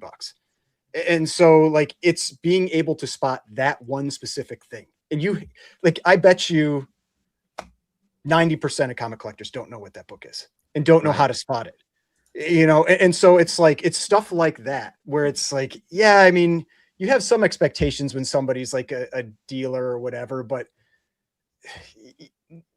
I think even one of the people he was talking to is like, there are so many variants of these things out there, like expecting somebody to have like all like 100,000 to, and I know there's some comic collectors that do, but like expecting somebody to have like all of that in your head is a big reach. I think you're right about that. And I think, you know, with all the variants in different things in collectibles, right? That's why it's nice to go to someone that has a focus on their particular niche or is an expert in one thing. And you can kind of get guidance from them because, yeah, who's going to know everything about everything, right? But back to piggyback off of what Swag said, like, do we expect an employee at a store to know everything about everything? No. But I think the larger point is, and this is unfortunate to say, it's more just about human behavior or whatever, different sorts of characters out there, is never go somewhere and expect. Here's the thing. You just can't trust people. That's what it boils down to. If you have something and you want to know what's it worth and you think someone's going to pay you fairly for it, you already screwed up. Like that was already the mistake. Like you had faith in human beings. Yes, there are good people out there that are going to do the right thing. They're going to do right by you. And Ryan, you and I, we can tell the story about Mark Jewelers. Will, that I bought a lot of those Mark Jewelers from, you had a conversation with him as well. He wanted to sell his longtime childhood collection of Mark Jewelers from a military base that his father used to be at in Europe, and he used to be there as well. And he had all these high-grade Mark Jewelers, and he went to a comic book store in Florida. Ryan, I don't remember the store's name. If you remember, we could shout them out. I don't know offhand. No, sorry. No, it's all right. There's you got a video about it. There's a post on my Instagram about it. It talks about it. But Will took his entire collection to the shop, and that shop owner said, you know, these are all Mark Jewelers, and these are worth way more than the equivalent book, not Mark Jewelers. You should not sell these raw, not to me, not to anyone. You should pick out the high grade ones. I'll help you find someone to press them. You should press them, and you should maximize your value. And that's what he did. That is someone stepping into the right shop and having someone that had the decency to tell you that. But to expect that or to trust that you're going to randomly stumble into that scenario, you make the mistake, right? Like the guy that made this video was fishing for this outcome. That's why he set it up that way. But unfortunately in life, people do take their box of collectibles somewhere and hope someone's going to tell them the truth. I don't know if it's 9 out of 10 times, but majority of the time, the person on the other side of the table is going to realize if you don't know, and they're going to start, lighting up with opportunity about how little they can pay and how much they can make. The mistake, the onus is on the person that owns the stuff to know about the stuff. Not everyone knows, not everyone's going to put in the time to research, but if you're not going to do that, you're giving up your edge and you're opening yourself up to be stolen from. And that's the actual moral of the story. Not can you trust a Bricks and Minifigs employee, it's why do you think you can walk into something in this world and get treated fairly or honestly? That's not how the world works. I think an interesting side takeaway here is, if you have whatever you have, whether it's minifigs, comics, cards, whatever, you really, I think this kind of leads into the importance of documenting what you have. Because at some point in time, it's probably going to end up in someone's hands in your family that doesn't know what it is. Yeah. Yes. If you don't, and maybe your plan is to move off of it before it gets to that point. But listen, sometimes life gets in the way, and that doesn't happen. And it's if your significant other, your kids, your nieces, whatever it is that you have, where your stuff potentially is going to end up. I think it's important to make sure that you have something laid out that kind of explains, like, hey man, these sealed cardboard boxes that I have stop tape on them for a reason. You don't just want to cut those open. Or let's see what's in this box. Yeah, I have this rare thing that's super obscure, like FYI, this is what this is, or whatever the case might be. In cards, comics, and some of the other categories, that's where grading becomes a little bit more important, to have your collection graded, because it makes it cleaner. Maybe not for you, maybe you know what it is, but it makes it easier for whoever's hands it ends up in to know that, oh, this Spider-Man ASM 300 is a 99 or a newsstand rather, because the barcode's on there, where a raw copy of that book ends up in your niece's hands. They might not have any idea what the hell that means. To Manu's point about the Mark Jewelers, same thing. If you have those raw laying around, and they end up in your kids' hands or your grandkids' hands or your wife's hands, and they're trying to figure out what the hell this is, it does make their life a lot easier on that stuff to some degree, to know what it is. But if you don't want to do that, at least have some sort of plan, whether it's 2026. You can record a video super easily on your phone and just save it to your hard drive, or just put it somewhere to just document, like, hey, I have these things. This is why these are important. Don't just throw these out at the garage sale. Rob, what are you talking about? Okay. Comics are meant to be read, not entombed. Mark Jewelers are meant to be ordered from when you need diamonds. Everybody knows this. Tear them out. They shouldn't even be. Tear them out. Tear them out, guys. Well, shout out once again to MGS Brick. He made a good video. If you guys want to go check it out, it's a really interesting watch, and I think it brings up a lot of interesting conversations with consignments. But yes, to your point, call us the double shill. But the interesting thing though, he had a follow-up. He had a follow-up to that, where Bricks and Minifigs reached out to him, and he read all the legalese that was sent to him, which were basically threats. About they were nice threats though. They were nice threats. Yeah, but it was, oh, we'd like for you to interview everyone, and it would be really nice if you shouldn't mention this ever again. Because I guess he just had graduated high school, and I think he's in maybe college now. And when this whole thing came out, I guess he posted a short, and he was like, "Oh, Reckless Ben, we should do a collaboration, and it's gonna be peak." That. They did not like that at all. They reached out to him. They're like, "We saw your thing where you said you would make peak content with Reckless Ben. We highly suggest you not do this, or you are going to potentially become a person in this lawsuit. We currently are not focused on you, but we could be, And it's like all these little not even veiled threats, and you're just like, oh God, these guys are just going after everybody now. So, it was smart of that kid to just back off of that. Oh yeah, he did. You just graduated from high school. You don't need that kind of smoke. Yeah. Well, everyone that goes and watches the video, let us know if that last shop stole that gold thing or if that was an honest mistake. I want your opinion. Ah, man. Only one person on the Definitely. panel said the S word in regard to that gold minifig. I just want that on the record. Allegedly. Allegedly actually does not protect you, having spoken to legal. Listen, I'm watching all these YouTube lawyers. Okay, we're gonna make connections over here if we ever get into trouble, and that's the one good thing about the internet is that you can reach out to Have people. Lesco on speed dial. Yeah, exactly. Well, interesting Bricks and Minifigs story. That company seems to be very, very petty when it comes to people making content, much like friend of the channel, Rob Liefeld, who also kind of brought a little bit of a controversy into automatic comic space here. But check out this story, guys. So Rob Liefeld, who obviously famously legendary creator, created Deadpool, worked on New Mutants for years, who's been making a podcast and a lot of great content, did a reaction video to Mark Waid, another legendary comic creator who was on a comic podcast, talking about, how the people that say that comic books today or comic books 20 years ago are worse than comic books today, are dinosaurs, and they don't know what they're talking about, and these people are fools, and basically implying that comic books are much better today. And Rob Liefeld said that was the stupidest take he's ever heard in his life. You don't know shit right there. Mark Waid, this is a horrible take. Don't get fooled by this crap. Top tier classic runs endure for a reason. They are to be admired and studied in the hopes of generating works that aspire to match or exceed them. Ryan was having a little bit of fun with Rob Liefeld's impassioned speech right here and just posted the classic Simpsons meme of the old man yelling at the cloud. And Ryan, apparently I have reached the badge of honor of being blocked by Rob Liefeld. Definitely has the thinnest skin in the game. Ryan, were you shocked? Welcome to the club, I guess. I was not shocked. I've heard it is fairly easy to get this honor of being blocked by Rob Liefeld. I mean, because he's in a bunch of Facebook groups too, and apparently he's if anybody says anything that is even remotely viewed as criticism, he is immediately blocks. But I just thought it was funny because Mark Waid, I think he actually quoted the Shake Kane. He said Shake Kane at cloud, old man at cloud. And so I was like, that's pretty funny. I'll use the Abe Simpson one.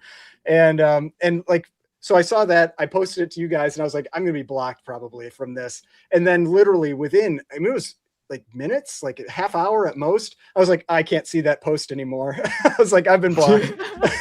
So oh God, it's funny. Cause there's another YouTuber, Longbox Love Affair. I mentioned him in the comments too. He had gotten, I think it was either a remark or something from Rob Liefeld, and it wasn't good. And he had reached out to see if there's something that could be done about it. And Rob Liefeld just blocked him. Wow. It's just it's so easy to get blocked by him. It's I don't know. He is very sensitive, it seems, to any type of perceived criticism. But when you draw Captain America the way you do, I guess comes with the territory. Yeah. Well, so maybe we'll have Rob Liefeld on the channel at some point, to make so I understand this correctly. His take is basically the old shit's better than the new shit, right? Because I didn't have a chance to watch this. Yeah, that is correct. So Mark Waid is saying that, nowadays people keep complaining that new comic books are terrible, but actually there's a lot of them that are good. And, a lot of the old stuff sucked. And Rob Liefeld, obviously very impassioned about that, saying that new comic books are trash and the old ones are classics. I mean, I keep rereading the same X-Men and Spider-Man runs my entire life for a reason, I guess. So maybe I'm on Team Rob here. Yeah, we might be on Team Rob, but I don't know. When you got new creations this, ASM 1000 by John Romita Jr., it's kind of a funny thing. Is this mean that old comic books by John Romita Jr. were actually bad because this is his artwork, or is this him being cursed by new comic books? Transitioning the story a little bit here to the ASM 1000. We never really talked about this, but I kind of wanted to get your guys' takes. I know you guys are not super into new comics and stuff, but I feel like this is something we should talk about. It must have been in chat. For some reason I thought we talked about this, but yeah, it's it is it's not great. Flagged for us to talk about, but we didn't get to it on the last show. It's not great. It doesn't feel like it's good enough for the 1000th issue. It's not what I don't know what I would want, but it's not that. Don't you just look at that and see him saying the "I don't know" thing? Like that's all it looks like. Like how do you not look at that and just see "I don't know"? Like what is that? Everybody's been saying that. Yeah. How didn't they 90s holograph this shit out of this issue? Like, what are we even doing? Like, we used to really do stuff in this country. I know. It's like crazy. I want to see some of the die cut stuff, like the Wolverine claws, you know, from back in the 90s. Like I want to see some stuff like that. I want some This is a holographic Bermuda spider Junior web. cover? Like, yeah, it's JR. Well, I mean, JR. I want like I the don't X, I wanna want the say nothing X-Men bad about 300 this. cover, but the Spider-Man version of that. I agree. I mean, so anyways, to kind of recap the story, maybe you guys saw I did some video content about this. This was the ASM 1000 cover when this was initially released by JR. I mean, obviously the internet just went all over. Like they just trashed this thing, and obviously it's for good reason. It's not his best work. To where Marvel announced more recently, I think they heard the feedback that they're going to be doing a cover A. Obviously, this being issue number 1000. Landmark issue, they're going to have like a billion variant covers. They might have 1,000 variant covers for issue 1000. Probably. But that one JR one was going to be the cover A. Now they're doing a co-cover A. This one by Pepe Larraz, who also incidentally has a variant. But this is also the one that came out. I mean, cool artwork for like a regular Spider-Man cover, but like I don't know, this doesn't feel 1000 worthy. I don't know how you guys feel about this. I agree with you. I feel like it's one of those things where it's like, you know it when you see it, and I haven't seen it yet. You know, like what I would expect for 1000 cover. Yeah. It's interesting stuff. I mean, I want to pull up this other post. So shout out to Key Collector Comics for making some of these carousels here. But let me see if I can actually find, a little thing that we might enjoy discussing. And shout out Comic Tom. I see him. Shout out to Comic Tom. Yeah. We're big fans of Comic Tom over here. I can't find it. Oh well, I was gonna pull up all the various landmark covers to talk about them. But yeah, interesting stuff. I mean, the conversation of new comics versus old comics. We got great comics like Dr. Doom blind bags. That are obviously fun to always open up. But I don't know. I have a little bit of opinion on it. I just wanted to kind of get it out with what Rob is saying. I kind of understand the spirit of what he was saying. I understand the spirit of what Mark Waid was saying. But the truth is like there are a lot of really good new comic books. It's just that there's also a million new comic books, like more comic books than ever. So everything's kind of diluted and it's like harder to find really good stuff. And then also like all media has been diluted because of the internet. Like movies aren't as important as they used to be. TV shows are not as important. I mean, like streaming is crazy. It's like trying to like there's so much stuff. And so it's like I feel like you end up like you start trying things and you're like if it's not good within an episode or two, you're just like bleh, like you move on because there's too much. Like for example, watch Widow's Bay. If you're out there and you're not watching that, it's on Apple TV. It's friggin' awesome. If you like horror, you're gonna like it. It's good. But yeah, like it's tough, like with the volume that you have to parse through today. Because there's good comics in every era. I think that's more the takeaway that it should be. It's like there's gonna be junk today, just like there was junk in the 90s and 80s and 70s. But there's also good stuff in all those too. Yeah. Well, speaking of good comics, there's always time to buy some good comics like you did, Rob. As you went to Heroes Con this past weekend. Shout out to Philip, otherwise known as Vintage Comics and Toys. I brought up his post because I thought it was kind of relevant maybe to our conversation here where he was, doing the Heroes Con thing. And he made a little video talking about how most of the comic book vendors are charging much fairer prices than last year. So he had a really good experience over at Heroes, feeling like comic books are back, or at least vendor pricing is back. I would say that, Rob, that's probably, at least from your experience, partially true because you ended up picking up some big boy books. I got it actually pulled up. I don't know if you want to go grab the one behind you, but it's probably easier just to pull up my Instagram page that has the two images. I got them right here for you. But I will say on that video that you just had up, there's a Lego minifig table behind him when that video first starts, and those are by far and away the most popular tables at the Comic-Cons by a mile. Wow. Wait, really? Yeah. Go right to the beginning of that video. I don't know if you could rewind. Hold on. If you gotta, let's see. Right there. These ones right here. Yes. Oh my goodness. Yeah, you bought 6 for what is it? 6 for $20, and you just fill up a little Ziploc bag. I can't. I thought Heroes was only comics. Well, you know. I thought that was the whole. I thought it was like their whole thing. Yeah, it was only comics. Wait, if It's a that's majority true, of this- comics. this is So the new my big my story. my This is joke the new comment big to you story. before, I was like, oh, they should start selling Pokemon cards. Well, I guess they should. Because if they're I selling bought Legos. One Piece cards there. I got great Oh my deals on One God. Piece cards. All There. right. Really? Wait a minute. This is hey, I didn't know breaking that. news, guys. This I is didn't a know real that. big aspect because let me set this up proper so we can have like an official clip. I'll actually have a really funny comment from a dealer about this. I don't know where you're going with it, but I think I know where you're going with it. Go ahead. Well, I'll tee you up. You know, for years, everybody has said that Heroes Con is the true comic book con in the country. You know, obviously New York Comic Con, San Diego Comic Con, they get the headlines, they get the fanfare. But if you love comics, you love buying, you got to go to Heroes Con because it's all comics, you know, all business, no cosplay, no other bells and whistles. That's where you go if you're a real comic book fan. Rob, you went there. Are you telling me that's no longer the case? I mean, they have the highest percentage of dealer tables per square foot by far. Like, it's not even close. But I'll give you a perfect example. There might be 1, maybe 2 fully pop vendors in the building. Like, how many Comic Cons do you go to that there's only 1 or 2 pop vendors in the building of this size? The comment where I was going with that was I talked to this guy had basically half the setup was comic books and the other half was Pokemon and One Piece. And I bought some One Piece cards off of him. We were just kind of going back and forth. And I was like, oh, you brought a lot of Pokemon. And he's like, I got to be honest with you. I'm crushing it on the Pokemon side compared to the comic book side. He's like, I've sold so much more Pokemon. He's like, I'm killing it over here compared to the comic books that I brought. And he had like This is pretty why decent Heroes stuff. shouldn't have let it in because it's just gonna keep going from there. Slippery slope. Yeah. You know, shout out to Eggplant who says, you know, Heroes is 10% fluff, other cons are 80% fluff. But Yes, but this kind of is the point. That's a very though. accurate comment. But carry on, Rob, because this is kind of the point though. Like, you know, once you get the taste, then it's like what I'd happens say it's next always year? been like that though.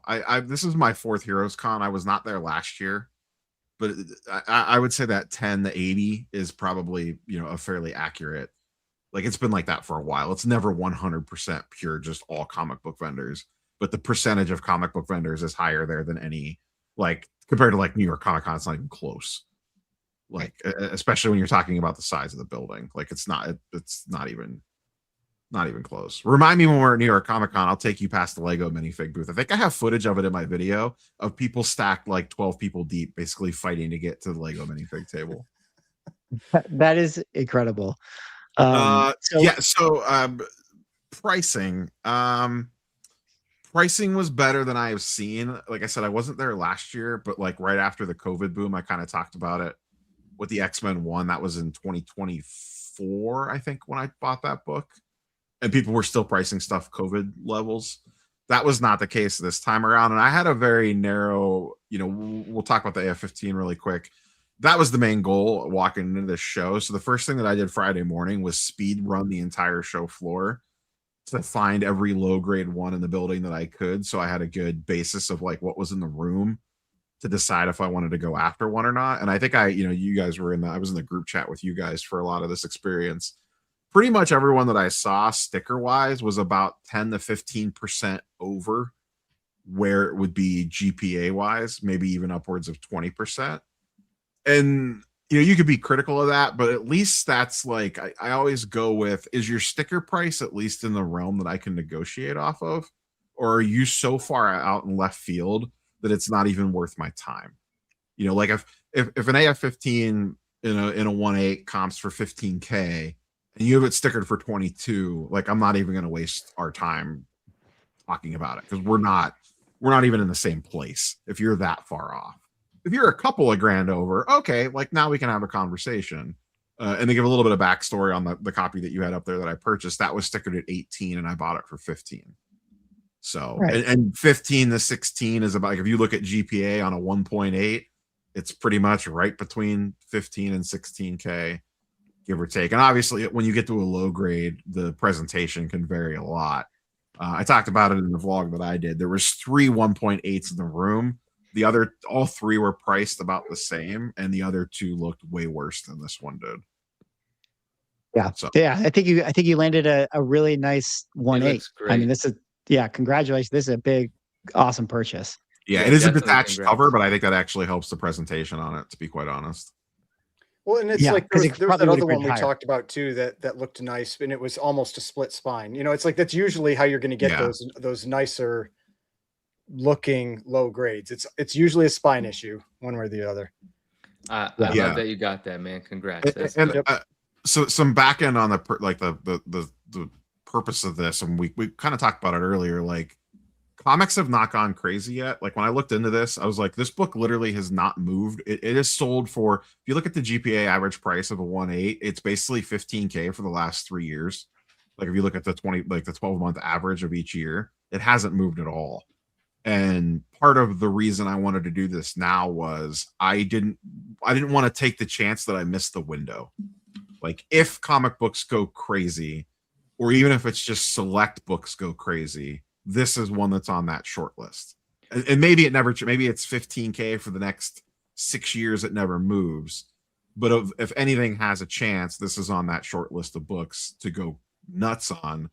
And the execution of this was I moved off of a bunch of sealed Pokemon that I had that was, the chart went like this on. So, I use that as the offload strategy of, okay, this part of the collection has gone absolutely crazy. Let me cash out some of this and go after something that I actually want to own. That, maybe has less this probably has less upside than sealed Pokemon, as crazy as that sounds, but it also has probably the way more stable floor. I want to ask you a question. From a flip perspective, I paid 15K for this. I looked at the spreadsheets. I am quote unquote into this for like 7K. And that's my question, right? Are you going to compound the profit if this in a 1.8 say hits 26K, 25K? Are you going to sell and continue rolling your initial capital into profit, or are you just going to be happy that you bought it for 30% or 40% less than what it goes to if it starts to move in the next few years? Let's say a year and a half from now, this is 25K. Do you sell? No. This was not bought. This was bought as a collection piece, not I want to make X number of dollars on this transaction. So I mean, obviously at some point we all end up selling, whether it's us maybe, or, whatever, but this would be far down the list of like, I have a lot of collectibles that I could sell if I need money for like life happens. This would be far down on the list. Now, obviously, shit happens in real life. Yeah. If I have to sell it, I have to sell it because real life gets in the way. That's all well and good, but I'm sure there's a number that this could go to that maybe I look at it and are like, all right, like, we got to let this thing go. But on the flip side, this is one of those items that this is well above the amount that I typically spend on stuff when it comes to collectibles. Usually I like to stay 5K or less. I just generally don't like messing with high-end stuff. And the opportunity was there. I put the money into the sealed Pokemon. The market got hotter and faster than I thought that it would. So it allowed me to execute the plan. This was always the end game with the sealed Pokemon. It was to turn it into something that I actually want to own. And I had a short list. There was this, a Black Lotus, and a LeBron Rookie Refractor of 3 Grail items that I would not typically spend that kind of money on. And this was the one that presented the best opportunity and market timing, in my opinion. So I went after this one. Beautifully done, man. Beautifully done. Well said. I mean, you're doing the thing that most people don't do, which is to sell high and buy low. You're supposed to do the opposite. That's what I've learned in collectibles is hold on to your Pokemon until it goes to 0 and then buy the A15 when it gets hot. But I don't know. You're just bucking the trend here, bucking the trend. But you also ended up picking this one. Yeah, I was going to say, if we want to talk about that one real quick, this goes to the con pricing. I picked up that 8.5, and this was part of, I came in quote unquote under budget on the AF15. So then it turned into, well, what else can I get while I'm here? Yeah, you can't go home with money. You have to spend well, it. In the back of my mind, I have Fanatics Fest and the National coming. So part of me is like, do I just walk out of here with the money? Because it's not like I'm not going to have opportunities to spend it.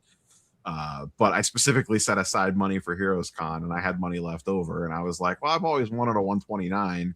And I think it was Race City Comics had this, who I've actually bought quite a bit of stuff from at Heroes. I think I've bought a book from him almost every Heroes Con.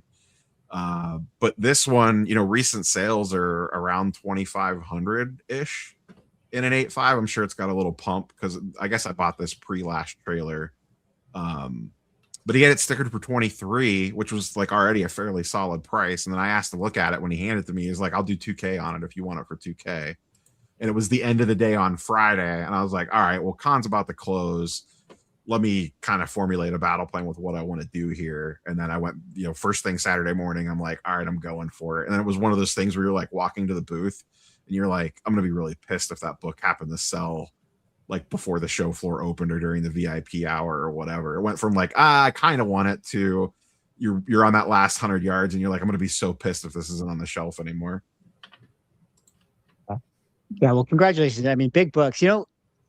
It's funny as you talk because I just realized that it's got the custom labels on it, both of the books, and it brought me back as I was looking at Manu and Ryan, just thinking about the Reholder Gate situation. Remember how like the loophole was the custom label, and for a while, we were all having those conversations of like, oh, I don't want to touch custom labels. That would be the books that I'd be, do you really want to know situation with. We haven't talked about it in a while. Like, do you guys still feel any of that inkling nowadays, or nobody are you cares? Like, nah, it's fine. Nobody cares I anymore. won't pay a premium for it, but I think it's cool if it's on there. Yeah, I don't think Yeah, I'm dude. scared of custom labels.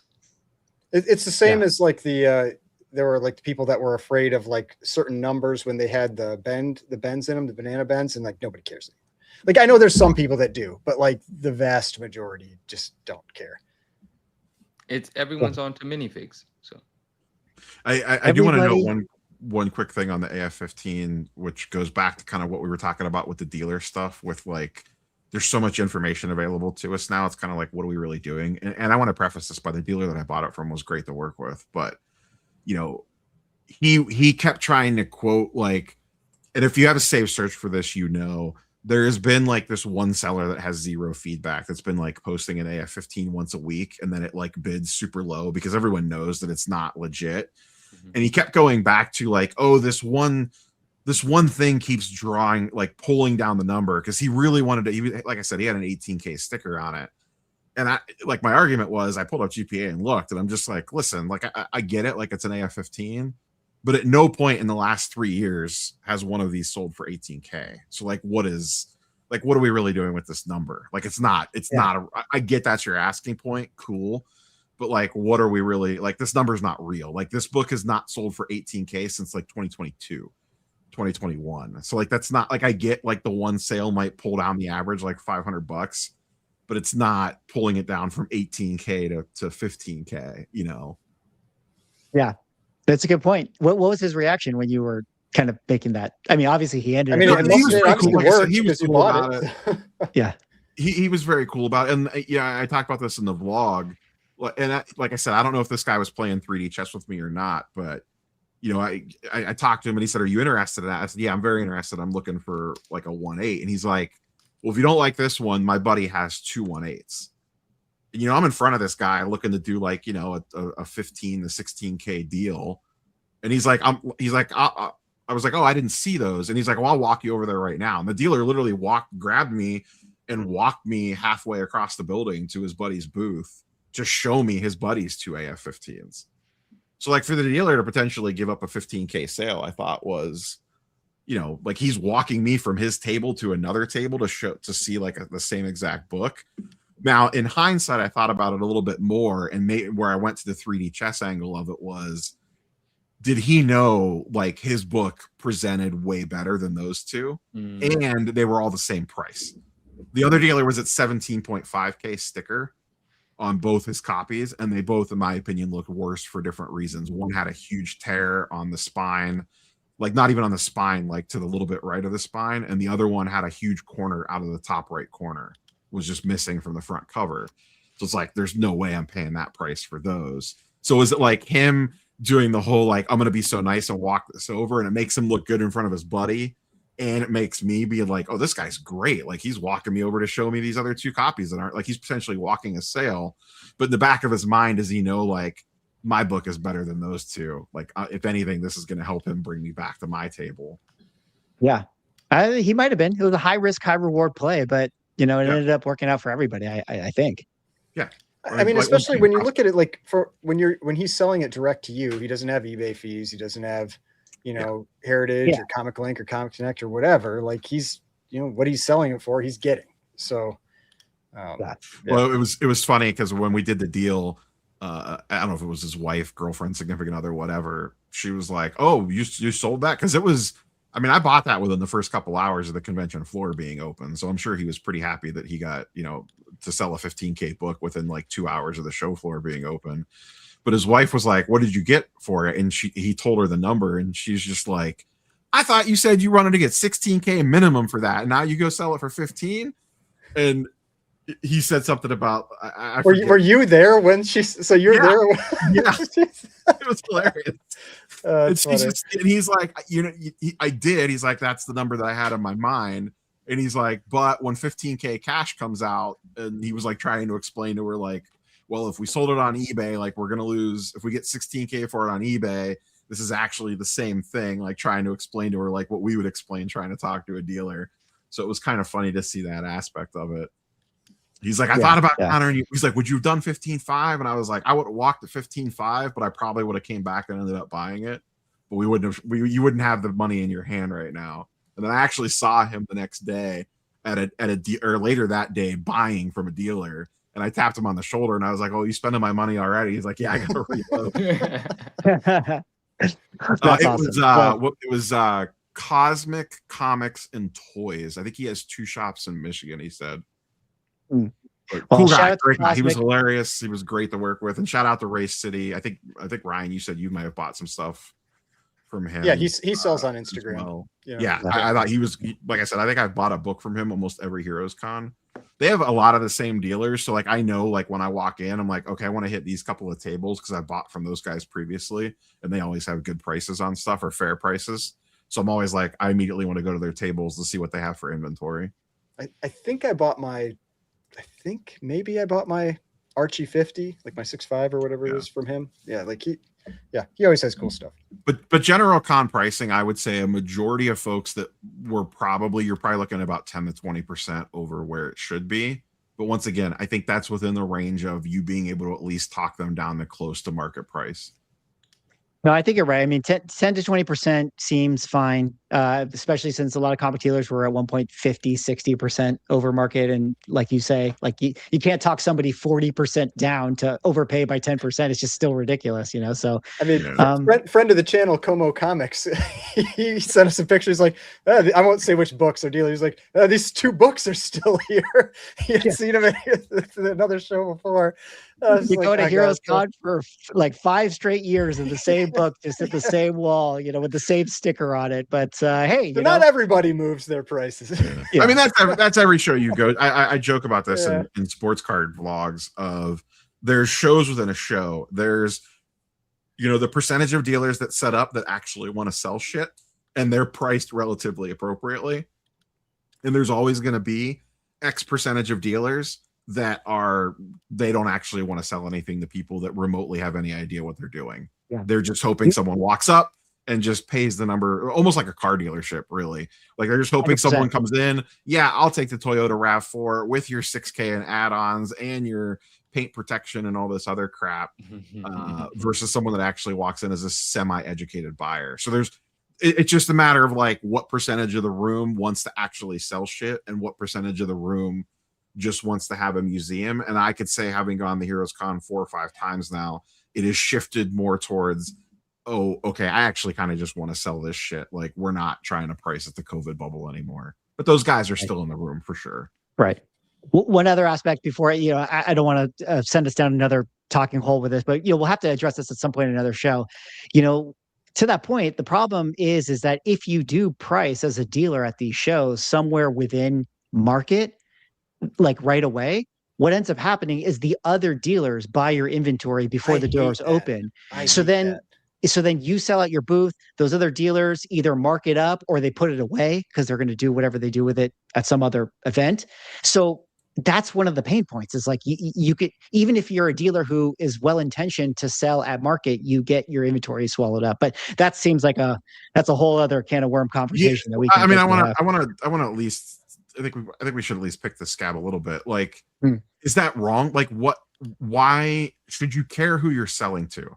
If you want to sell it if you want to sell whatever it is at a certain price point and you price it at that price point, and someone walks up and they are willing to buy it at that price point, should it matter whether you're selling that 30 minutes before the con opens or 3 hours into your day? Well, I've had that Ryan, I'm going to let you go. conversation with Wait. Drew. Yeah. I'll let you go right. But to the title of our show, there are no collectors. There's just only dealers buying out everything. But Ryan, so sorry, I had to get that in. I was saying, because like we've had that very same conversation in some different group chats, and because I've asked Drew about it, because I don't sell at shows and he does, and he said like a lot of times, I think what it comes to is like a lot of times it tends to be the newer sellers, like the newer sellers where they're pricing things, like to move, and because they have so much into the show, like whatever it is, travel or whatever, it's like if they can get all this stuff sold right away, and then they're just like they can just cruise for the next couple of days, that's why they do it, and it's tough because like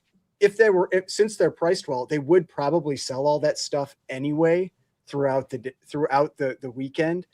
But it's frustrating from an observation side, where you're just like, this is why people end up hating cons. And it's because it's this like in purchasing, that goes on that makes everything just exponentially more expensive there. And when in reality, they're probably, before you walked in the door, there were places you could have gone to that had reasonable prices. And so it's just, it's not really like that. It's a bad thing for that person to do it. It's what makes, I think, a lot of the con experiences in terms of buying kind of suck, and so I mean, it happens. We see it a lot at card shows right now for sure, because the repackers they'll buy a table just to get a dealer badge. They'll set like one card. You'll literally walk through a card show, you'll see a case that they put cards in. There'll be like 3 cards in it and a buying sign. But all they're buying the table for is access to the dealer badge to be able to walk the show floor 2 hours before anybody else can. Like I get a media pass for a lot of these shows, so a lot of times I get access to the show floor ahead of time, and you'll walk around, dealers will still be setting up, and there'll be people wiping out whole tables 2 hours before the show starts. Now in cards, it's a little bit different because cards are way more transactional. So from a dealer perspective, they get wiped out, and then they kind of flip the script, and they're like, come to me, I need to spend cash. So everyone walking in that has their Zion case with them is a target for them because they need to buy to reload their inventory. And that keeps the money flowing in the card world a lot like the velocity of money moves way faster in cards, I think, because of that. I don't know if that works in comics as much, because I don't know how many people are walking into your point, Ryan. This shit takes up a ton of space. It's heavy. It's not easy to carry around. You might throw a couple slabs in your backpack that you want to move, but you're not walking in there. I could walk in with a roller case with hundreds of cards in it, potentially. I can't do that at a Comic-Con. Well, shout out to the dealers that are trying to do right out there. Shout out to the ones that hooked up Rob with his book. Shout out to Heroes Con. Seemed like it was a fun event. We'll have to all make it out there at some point. And shout out to Extreme Motors 4617 for the $5, who says, you guys are doing great. Keep up the good work. Love you guys. Thanks so much, Extreme Monster. Thank you. Love you back. We appreciate all the super chats.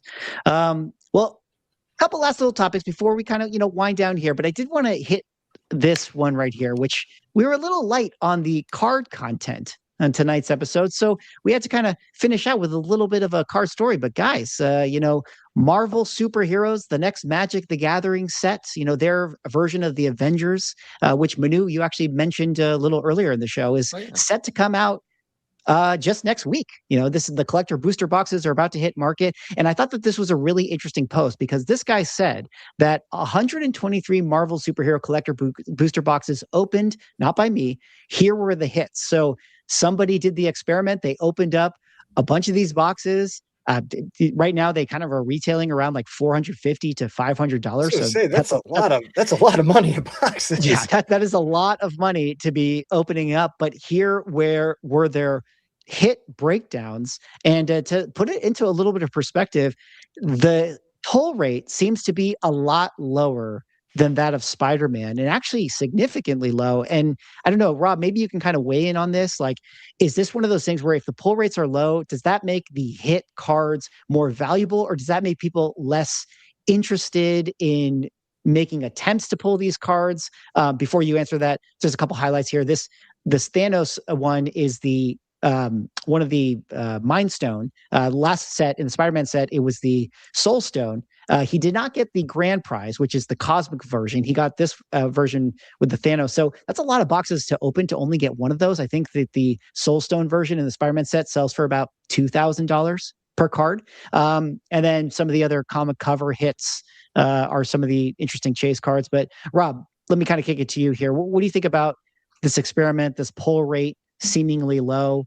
Do you think that that's a good thing or a bad thing for collectors out there? On the ultra rare stuff, it definitely boosts it if it makes it harder to hit. It could also give you insights into the print run, like potentially maybe the print run's bigger, which I don't think with this one that's the case, just based off of the pre-order numbers for it. And it actually can impact the price of the sealed wax as well, because if you have to rip more of it to get the hits, that means the velocity of it getting ripped is a lot quicker. So it pulls out the sealed supply a lot faster potentially. And this isn't, this sounds crazy that someone would do this, but this is in Magic.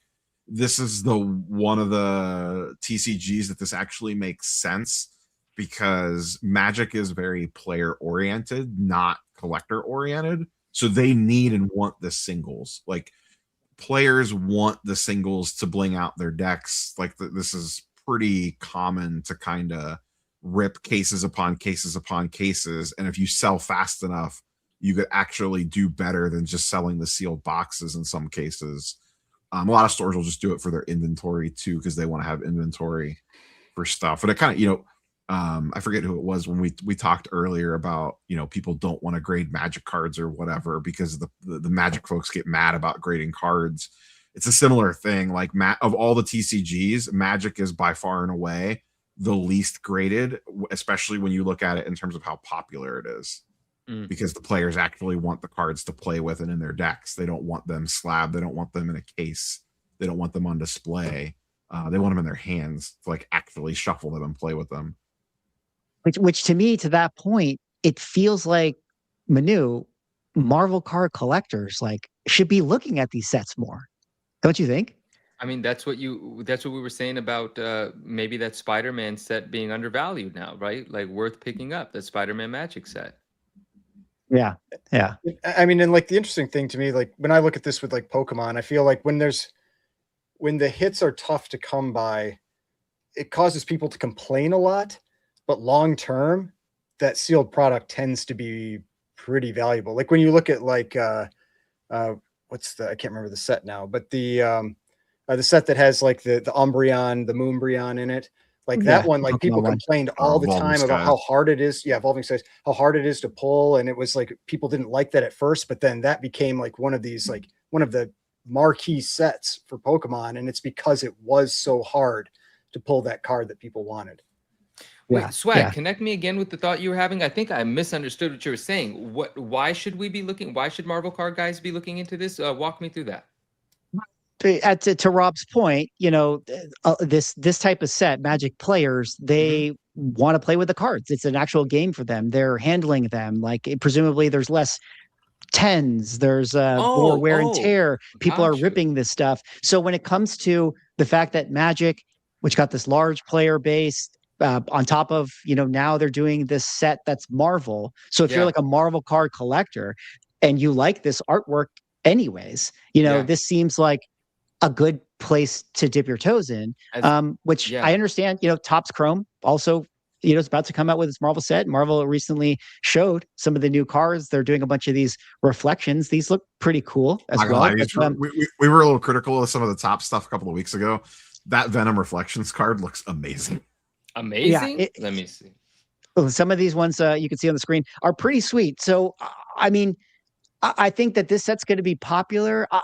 I tend to think, but I am biased, that owning the Magic cards is cooler to me, but I am biased. So, but I don't know. I just think from a Marvel card collector perspective, that would be something that you might have thoughts on. It is a gnarly Venom card. No, now I understand what you're saying. So predicated on, as long as the Magic community that's actually, playing the game, as long as they're buying them and playing with them, meaning there's going to be fewer in high grade available for the people that want the, graded collections, then there seems to be an opportunity there, right? Just like some of those comic books that are damaged from the factory, the 9/8 might be worth more than a 9/8 would have been worth had not all of them been damaged. That sort of scenario, right? So as long as they are being played, meaning the Magic community likes them and buys them and plays with them, then that opportunity is real. But like the Spider-Man set, the Magic community initially they kind of rejected that set, from my understanding. They're like, man, the playability of these suck anyway. So the only people that were buying them were the Marvel card guys. In which case, they're all high grade. They're all PSA 10s, because no one's playing. Yeah, that's a good point. Now, I will say it again.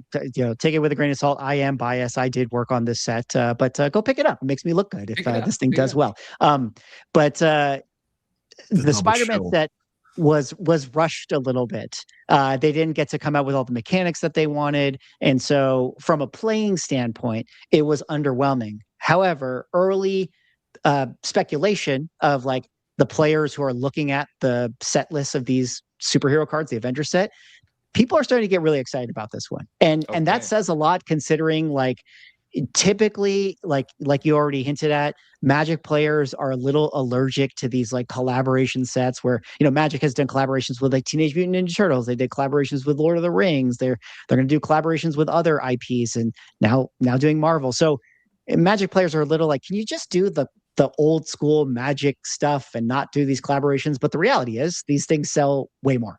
It's just because they're pulling in the casual fans. But I mean, some of them do, like the Lord of the Rings stuff sells insanely. Well, and there was that like Christmas box, the Lord of the Rings. I think it was like that one. Yeah, that was worth $5,000 for a collector's box. That was the case of nobody wanted that, so they lightly printed it, and then everybody wanted it. Yeah, and Final Fantasy also a big seller. Great as well. Yeah. But anyways, either way, I'm excited about this set. It's going to come out this weekend, next week. Right? I think. Oh, next. Yeah, week. I think okay. This is pre-release weekend. This weekend. Yeah, but I'll tell you this: I'm going to pick up a couple of these boxes, and I might have to do a box break on my channel. So I don't know if Robbie, you're going to do any box breaks for this, but I don't have it in my plans to grab one. I do have a couple Spider-Man ones behind me, but I had the opportunity to pre-order one of these, and it just kind of got lost in the shuffle of things. From my perspective, if I'm not going to open it, and this goes back to kind of what we talked about before, it's like, would I rather spend $400 on a sealed Magic box or $400 on a sealed Pokemon box? Like from strictly a sealed perspective of sitting it on a shelf, like that $400 is going to turn into $800 way faster in the Pokemon than it is in the Magic. The Magic will probably get there. Like I have plenty of Magic stuff that I bought down there that has ended up really great, but it took 4 years to get there. For it to like, some of the stuff I'm like triple my money, which is cool, but it took way longer to get there than Pokemon does. Yeah. Well, you could also put your money in fake signed cards. Speaking of Marvel cards, this card signed by Captain America, Spider-Man, Hulk, and Thor sold last night on Golden for $35,000. I mean, printed, not signed. Yeah, my joke is like some intern signing that thing. It's not signed. That's printed on there. That's not actually an autograph. That's printed. It is actually. That's even worse. Oh, it's even worse. It says one of one, but listen. That's the whole thing. It's a one of one. It's just a one of one from the set, and one of one's bringing what one of ones bring in. That's it. I know. But like, imagine. But I saw like there were in comments, people were like, "Oh, was that signed by like Robert Downey Jr.?" Or I guess it would be Cap, so not Robert Downey Jr., but whatever. And so like by the actors, and it's like, oh no, that's not what that is. And you always wonder, is like, is that what the person that bought it thought? Yeah. And who knows? Isn't this like a reflection? Like, here's where we are, guys. Like, first of all, it's already silly that a brand new printed card, just because it's a one of one, is $30,000, $40,000, $50,000, whatever, right? I'm not being, I'm just saying it's brand new. It was printed yesterday. They put a one of one on it. There's other color versions of the same thing that are printed out of 10 and then out of 50 out of whatever. That's already kind of silly. But now we're at a place where it's like, here's a one of one, and this is the card. This is just the artwork on the card. The artwork on this card happens to be the artwork symbolizing autographs. But it's like a joke, I'm not mad at it. I'm not mad at it, but it's like, here's where we are. Yeah, here is where we are. Well, where we also are is towards the end of our show. And before we wrap it up, we have to do Manu's Minute. But also, I got a little jealous of Manu's Minute. And I started thinking, like, Maybe Swag needs like and also his own kind of minute, because there's been a little thing that I've been kind of shaping. I'm the one coming with these like stupid speculation things like League of Legends Riftbound the card game or Mario Arcade Flyers. I got another stupid one for you guys. 60 seconds with Swag. See, I thought we were going to get Swag second, not sponsored by Blue Chew. Swag second, not sponsored by Blue Chew. Here's my next spec. What do you guys think about this one? Guys, we are getting GTA 6 finally after years of never getting it. It's got its release date on November 19th. The Take-Two stock went up like 8% in one day this past week, which was pretty crazy. So you ready?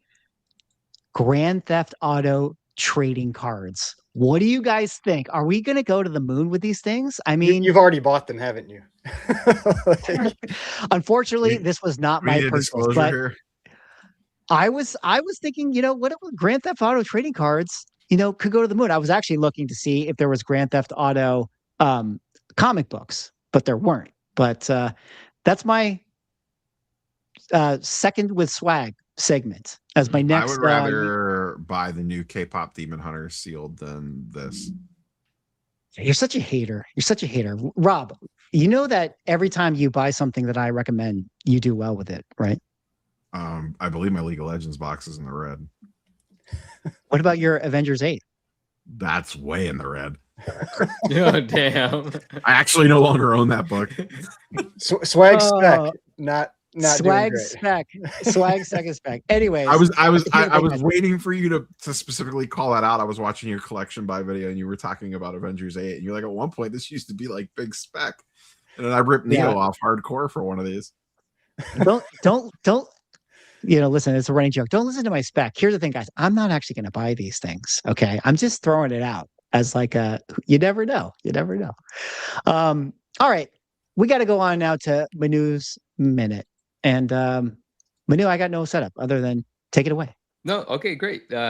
This is fun because this is a story that I wanted to tell, but it also it has some nice questions about what you would have done or how you feel about it. So shout out to our sponsor, Elite Comics 11, and shout out to Ali, because a few weeks ago, Ali gave me a call.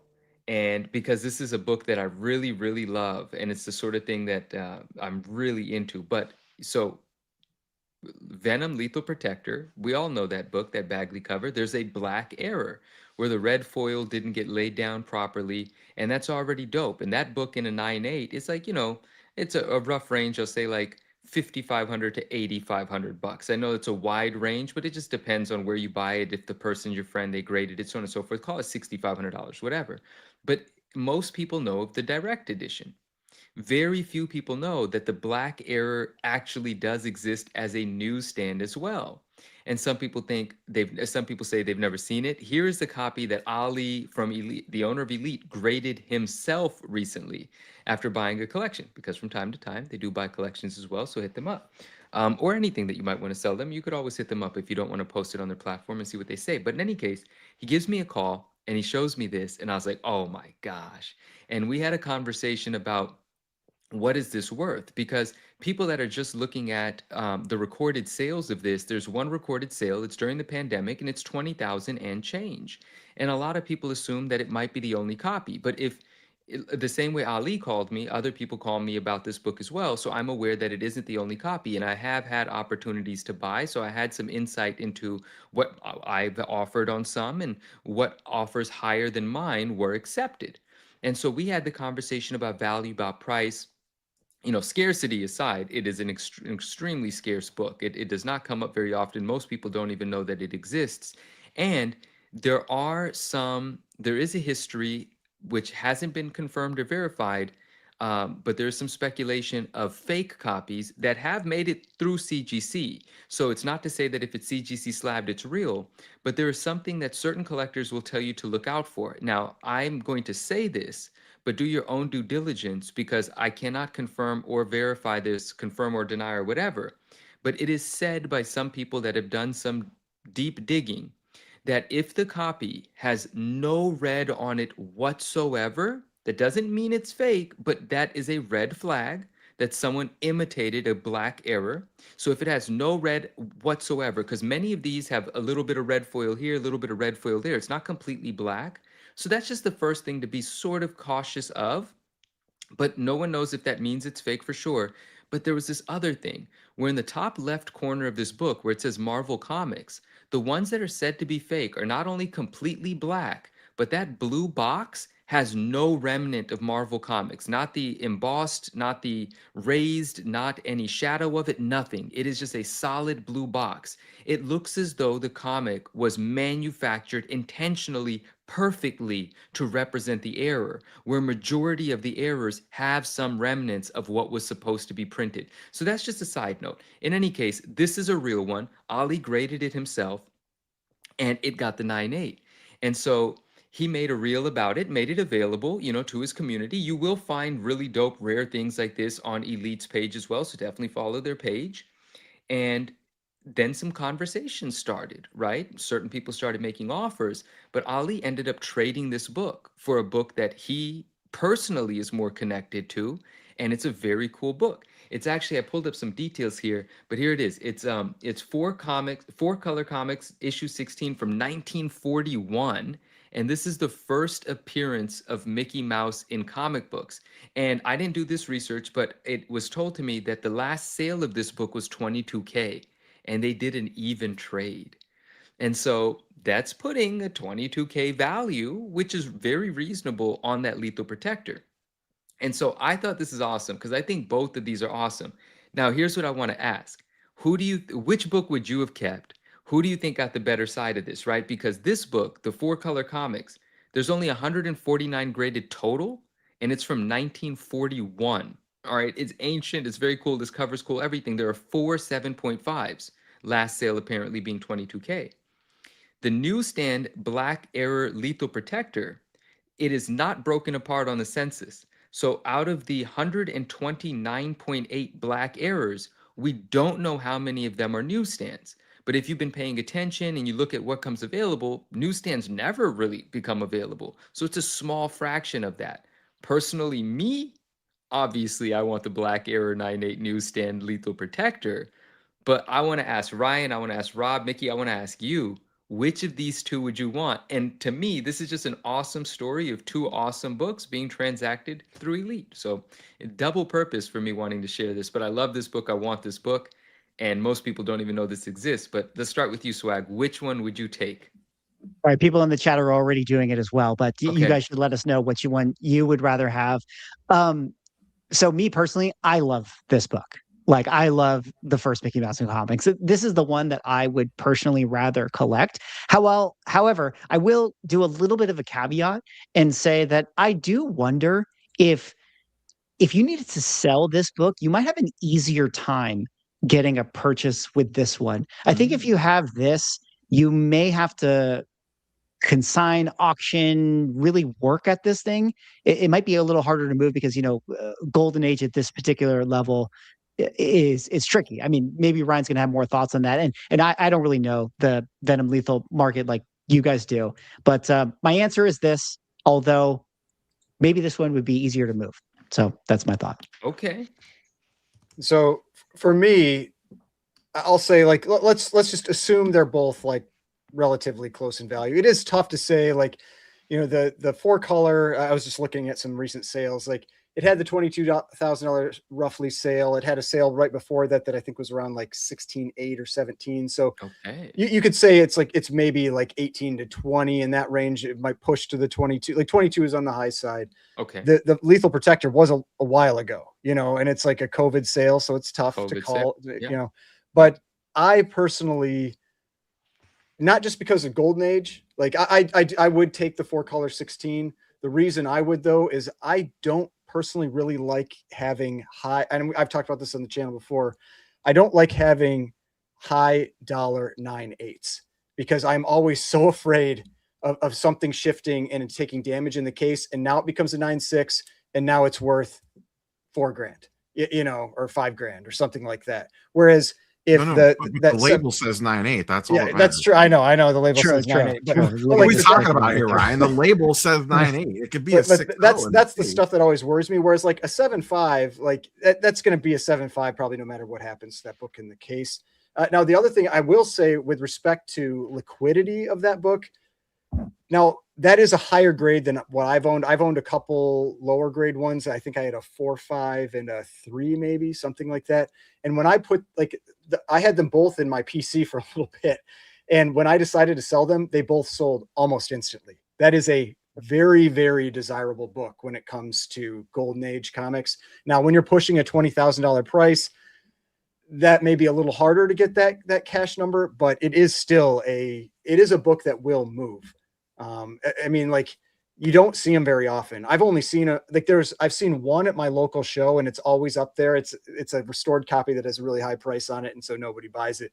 But like that, like, you don't come across them, and that grade is near impossible. And I do think it actually would be a little more liquid than you might think. Probably not as liquid as the Venom, but still not. It's not. I don't think it's going to be a tough sell.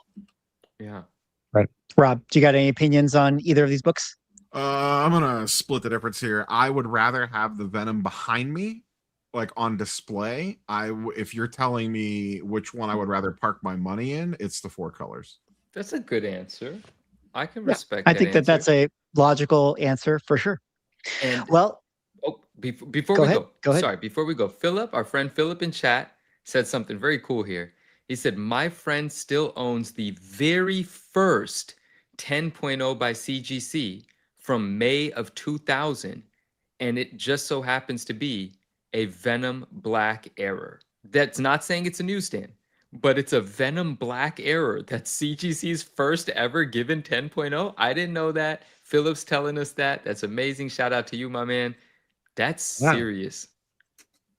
Wow. No, that's definitely would be interesting to see if that ever came to market. We'll have to keep our eye out on it, but maybe we'll find it pop up on Elite Comics 11 one day, which once again, shout out to Elite Comics 11 for sponsoring tonight's show. We really appreciate them for supporting our podcast. So let's support them back. Go give them a follow. If you haven't already, let's get them to 50K. Go check out some of the books they got up for sale. Good deals all the time. Tell them the Ungraded Truth sent you. And also hop on over to the Ungraded Truth YouTube channel. Give it a like, subscribe, hook us up, pop on over to our Spotify page, give us a 5-star review, go give us a follow, because we appreciate all your guys' support as we love the show. We enjoy it. It's fun. We want to keep doing it, and we do it for you guys. And if nobody shows up to watch it, we're not really going to want to do it. So we appreciate everybody that tunes in every Friday or Sunday or Saturday whenever we do our shows. Yeah. You know, I think we want to ideally do them on Saturdays, but, you know, we keep getting busy, so we have to kind of shift around. But I kind of like that we just drop it on the people randomly. So with that said, thanks so much, guys, for tuning in tonight. We appreciate you. We'll catch you on the next episode. Detective Comics set a record for 1.8 million. Nobody really cares. Who are annoyed that people are asking them questions, is this book banned? That question didn't exist a year ago. Somebody's submitting like 25 vintage books and getting 15 9.9s. We always think, how could it ever get crazier? And then it always does.